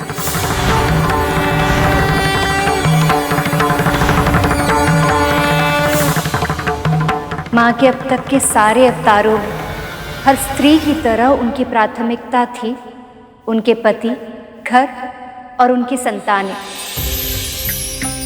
किंतु एक स्त्री का अस्तित्व केवल घर के 4 दीवारों के भीतर नहीं होना चाहिए। अपने घर संसार के साथ साथ एक स्त्री समाज, संसार और जन कल्याण के लिए बहुत कुछ करने के लिए सक्षम है। इसलिए नवरात्रि के छठे दिन हम देवी माँ के कात्यायनी रूप की पूजा करते हैं, जिन्होंने इस संसार को स्त्री शक्ति की व्यापकता का प्रदर्शन किया। माँ का ये रूप कैसे उजागर हुआ था माँ? इसका कारण एक राक्षस था सुपन, जिसका अंत केवल और केवल मां ही कर सकती थी। उस राक्षस का नाम था महिषासुर। महिषासुर? वो कौन थे भैया जी? उनकी कहानी में सुनी ना, मां भगवती की कृपा से। रंभ और क्रम नाम के 2 राक्षस भाइयों ने देवताओं से भी अधिक बल और सामर्थ्य अर्जित करने के लिए बहुत कठिन तपस्या की थी। ओम नमः शिवाय, ओम नमः शिवाय, ओम ब्रह्मदेवाय नमः, ओम ब्रह्मदेवाय नमः। रंभ की तपस्या से प्रसन्न होकर महादेव ने उसे एक वरदान दिया कि उसे एक महाशक्तिशाली पुत्र प्राप्त होगा, जो अपनी भीषण तपस्या से अमरता के समान अद्भुत वरदान प्राप्त करे। तथास्तु।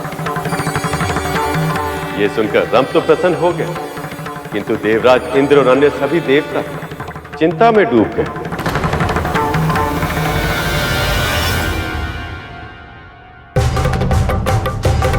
महादेव से वरदान प्राप्त करने के बाद रंभ एक बलशाली भैंस पर मोहित हो गए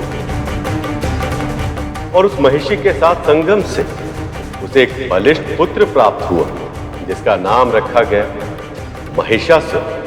महिषासुर, महिषासुर।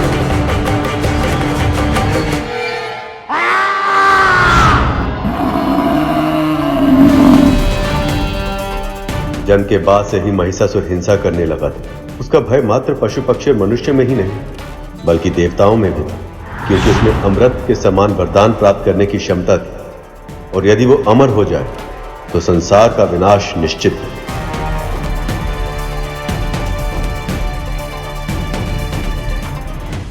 महिषी के साथ संगम से उसे एक बलिष्ठ पुत्र प्राप्त हुआ, जिसका नाम रखा गया महिषासुर।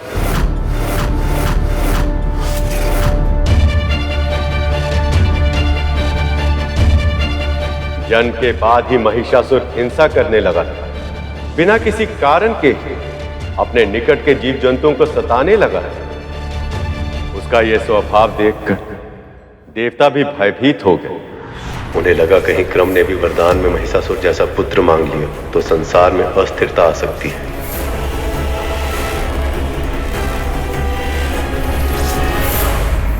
और उन्होंने क्रम की तपस्या को भंग करने का निश्चय किया।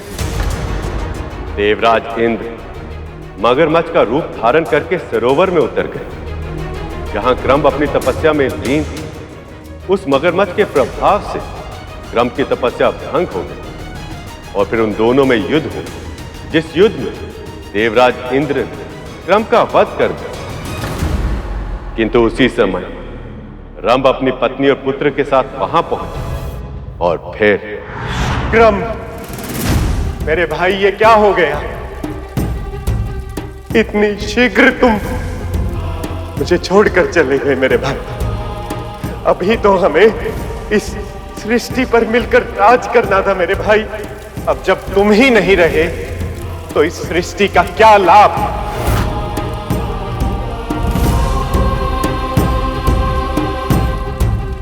और क्या लाभ ऐसे राजपाट का? नहीं मेरे भाई, मैं तुम्हारे बिना जीवित नहीं रह सकता।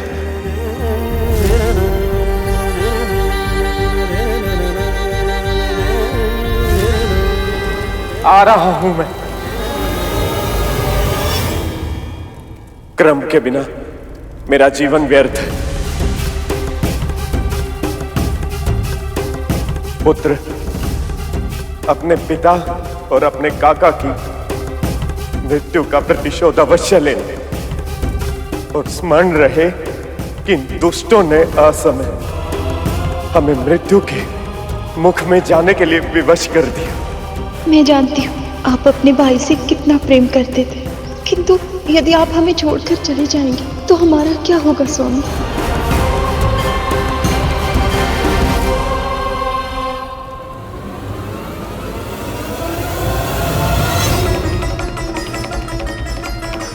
स्वामी, स्वामी! नहीं,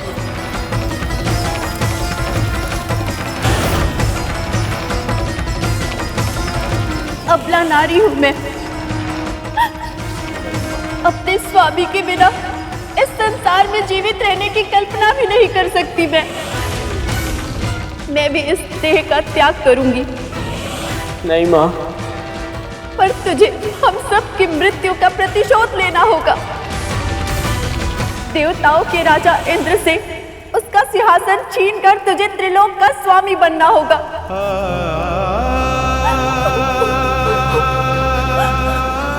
नहीं,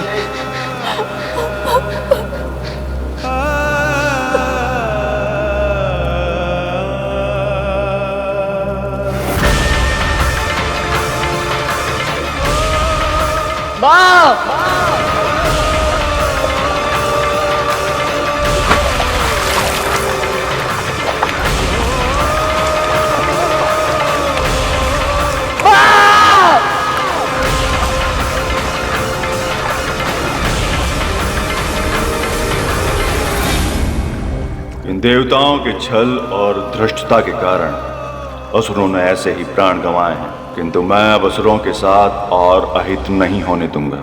मैं स्वयं महिषासुर का मार्गदर्शन करूंगा।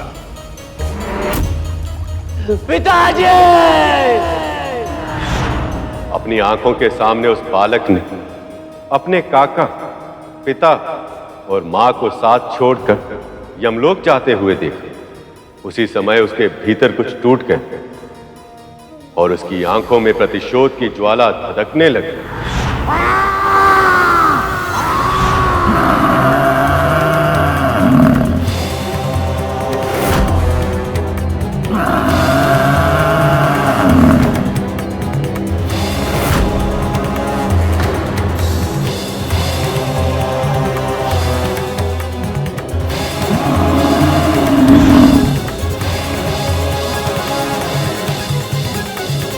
असुरों के गुरु शुक्राचार्य को उस बालक की असीमित शक्ति का आभास पहले से ही हो गया था।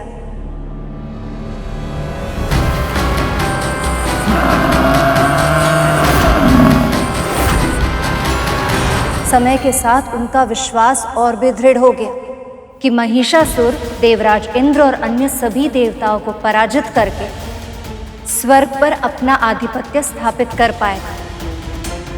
रंभ का पुत्र होने के कारण महिषासुर को जन्म से पहले ही महादेव का वरदान मिल गया था कि यदि वो सच्चे हृदय से तपस्या करेगा तो उसे अमृतत्व के समान शक्तिशाली वरदान मिलेगा। इसलिए गुरु शुक्राचार्य ने उसे ब्रह्मदेव की तपस्या करके उसके नियत अर्थात वरदान की वो असीमित शक्ति प्राप्त करने का आदेश दिया। ओम ब्रह्मदेवाय नमः। ओम ब्रह्मदेवाय नमः। ओम ब्रह्मदेवाय नमः। ओम ब्रह्मदेवाय नमः। ओम ब्रह्मदेवाय नमः।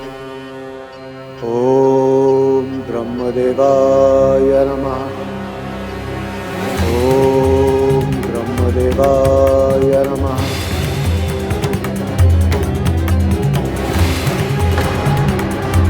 इसके तपोबल में निरंतर होती वृद्धि हमारे लिए संकट का सूचक है। अब तो बस एक ही उपाय शेष है, हमें इसकी तपस्या भंग करनी होगी। मुझे देवताओं का षड्यंत्र रोकना होगा। मुझे महिषासुर की तपस्या की रक्षा करनी होगी।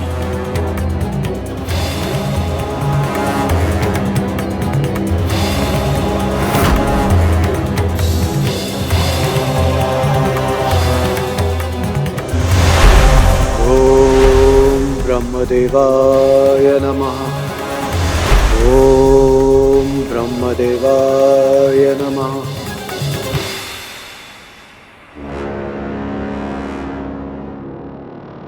ओम ब्रह्मदेवाय नमः।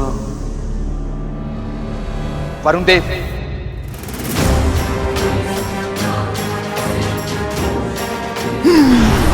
ओम ब्रह्मदेवाय नमः।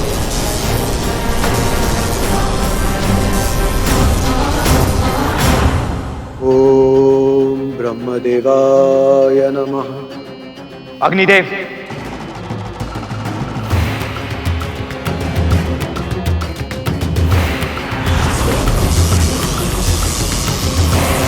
ओम ब्रह्मदेवाय नमः। ओम ब्रह्मदेवाय नमः।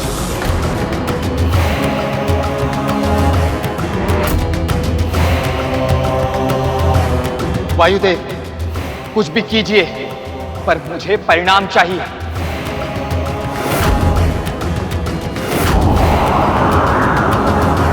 ओम ब्रह्मदेवाय नमः। ओम ब्रह्मदेवाय नमः।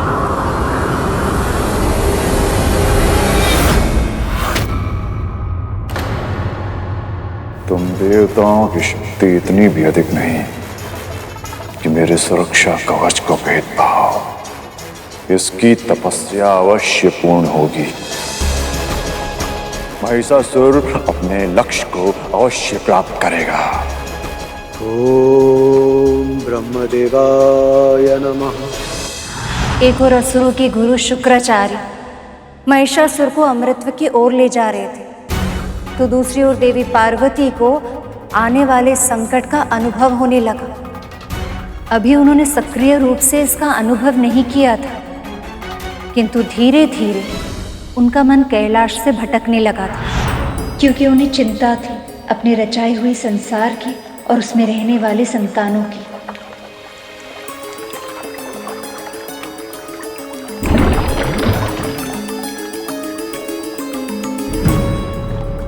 माँ, ये देखिए मैं आपके लिए क्या लाया हूँ माँ।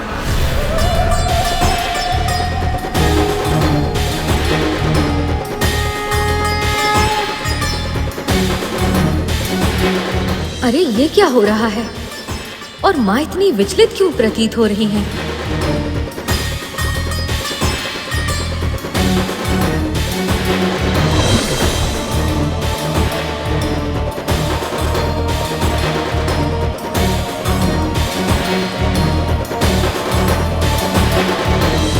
अवश्य ही माँ किसी बड़ी चिंता में है। क्या मुझे पिताश्री से इस विषय में बात करनी चाहिए? नहीं, अभी ये उचित नहीं होगा, अन्यथा पिताश्री माँ के लिए चिंतित हो जाएंगे।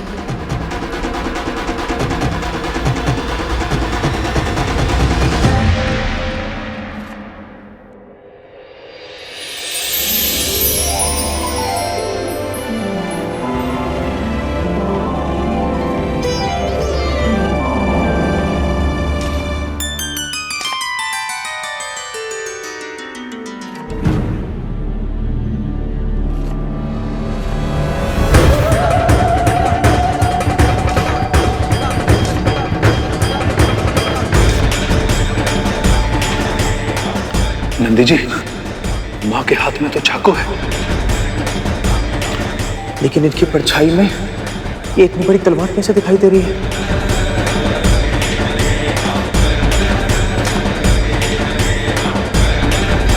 हे महादेव, रक्षा कीजिए।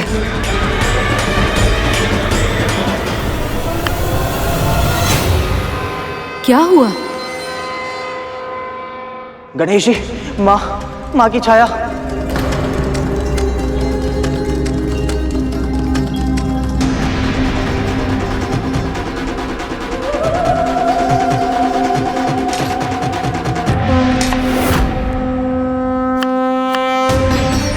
मेरा भय सत्य था।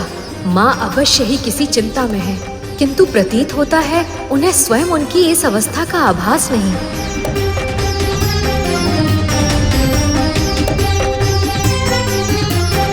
अरे, तुम तीनों को क्या हुआ? अभी भोजन बनने में समय शेष है।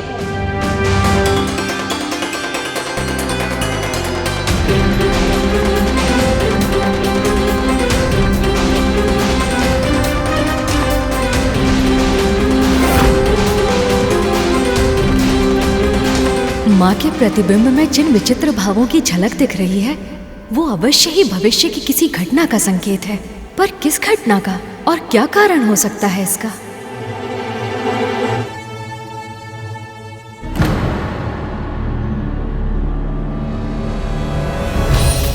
अरे, इन्हें क्या हुआ? बिना कुछ बोले ही चले गए।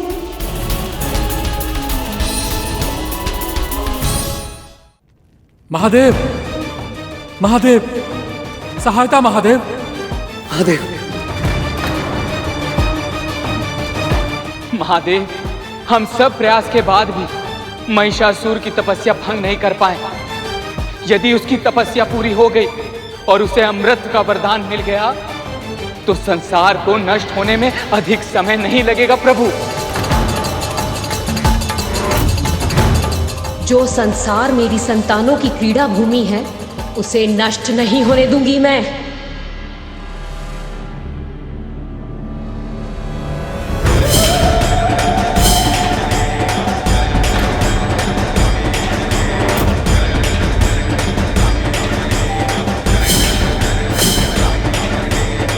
पार्वती,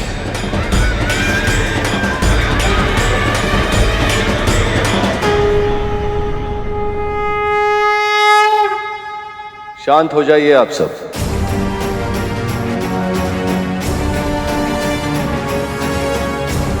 आपकी चिंता उचित है देवराज, पर महिषासुर अभी अपने गुरु की छत्र छाया में है।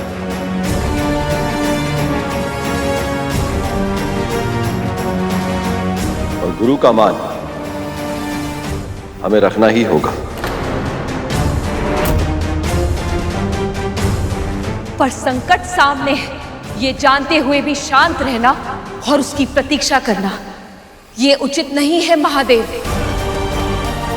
हमें महिषासुर को अमर और अपराजय होने से रोकना होगा।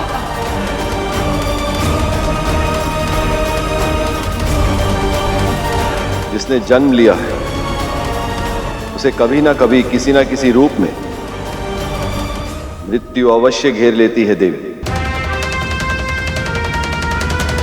यही विधि का विधान है। जिस प्रकार कोई भी समस्या बाहर से देखने में असंभव दिखती है, उसका समाधान उसी के भीतर छुपा होता है। जिस वरदान से आप सभी देवता भयभीत हैं, वही महिषासुर की मृत्यु का मार्ग उजागर करेगा।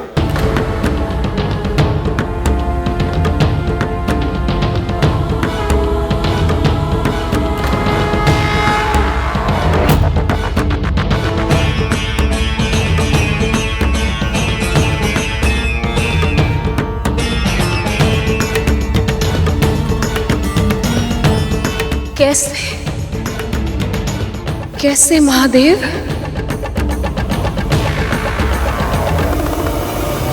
ओम ब्रह्मदेवाय नमः। ओम ब्रह्मदेवाय नमः।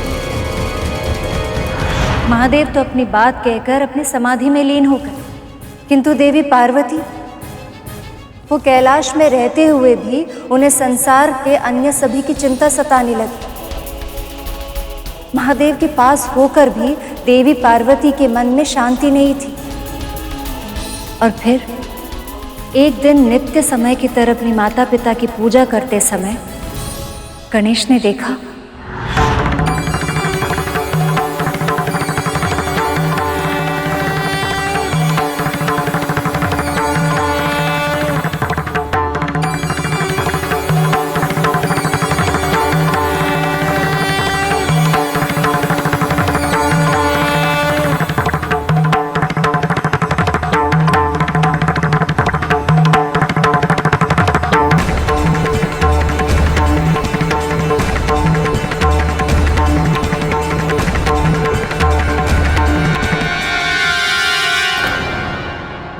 अरे ये क्या, माँ कहाँ चली गई?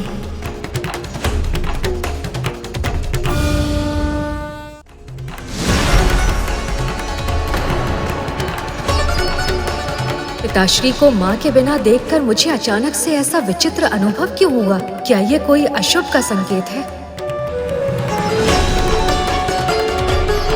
गणेश, क्या हुआ पुत्र? प्रतिदिन जो पूजा समाप्त बाद में होती थी, पर मोदक की कल्पना में तुम्हारा मुख पहले ही खिल जाता था, पर आज मोदक के लिए तुमने मां के सामने हाथ नहीं बढ़ाया।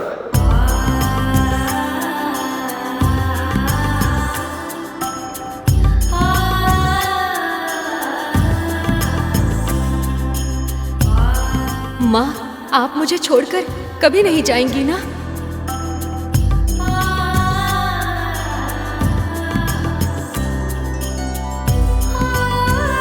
तुम्हारी माँ के प्राण बसते हैं तुम में, भला वो तुम्हें छोड़कर कहाँ जाएंगे? मैं जानता हूँ पिताश्री, पर फिर भी आज यही बात माँ के मुख से सुनने का मन कर रहा है। कहिए ना माँ, मुझे छोड़कर कहीं नहीं जाएंगी ना आप? कभी नहीं ना?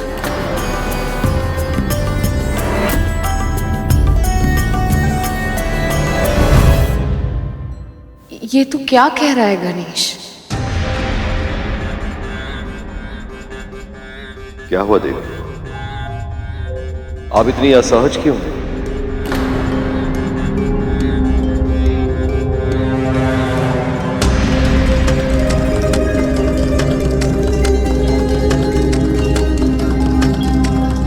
माँ। गणेश, चिंतित ना हो पुत्र, मैं तुम्हारी माता से बात करता हूँ।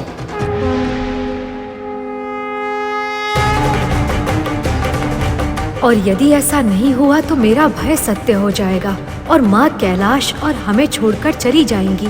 और इस बार पिताश्री माँ से विरह सह नहीं पाएंगे, कहीं संसार को विनाश का मुख न देखना पड़ जाए।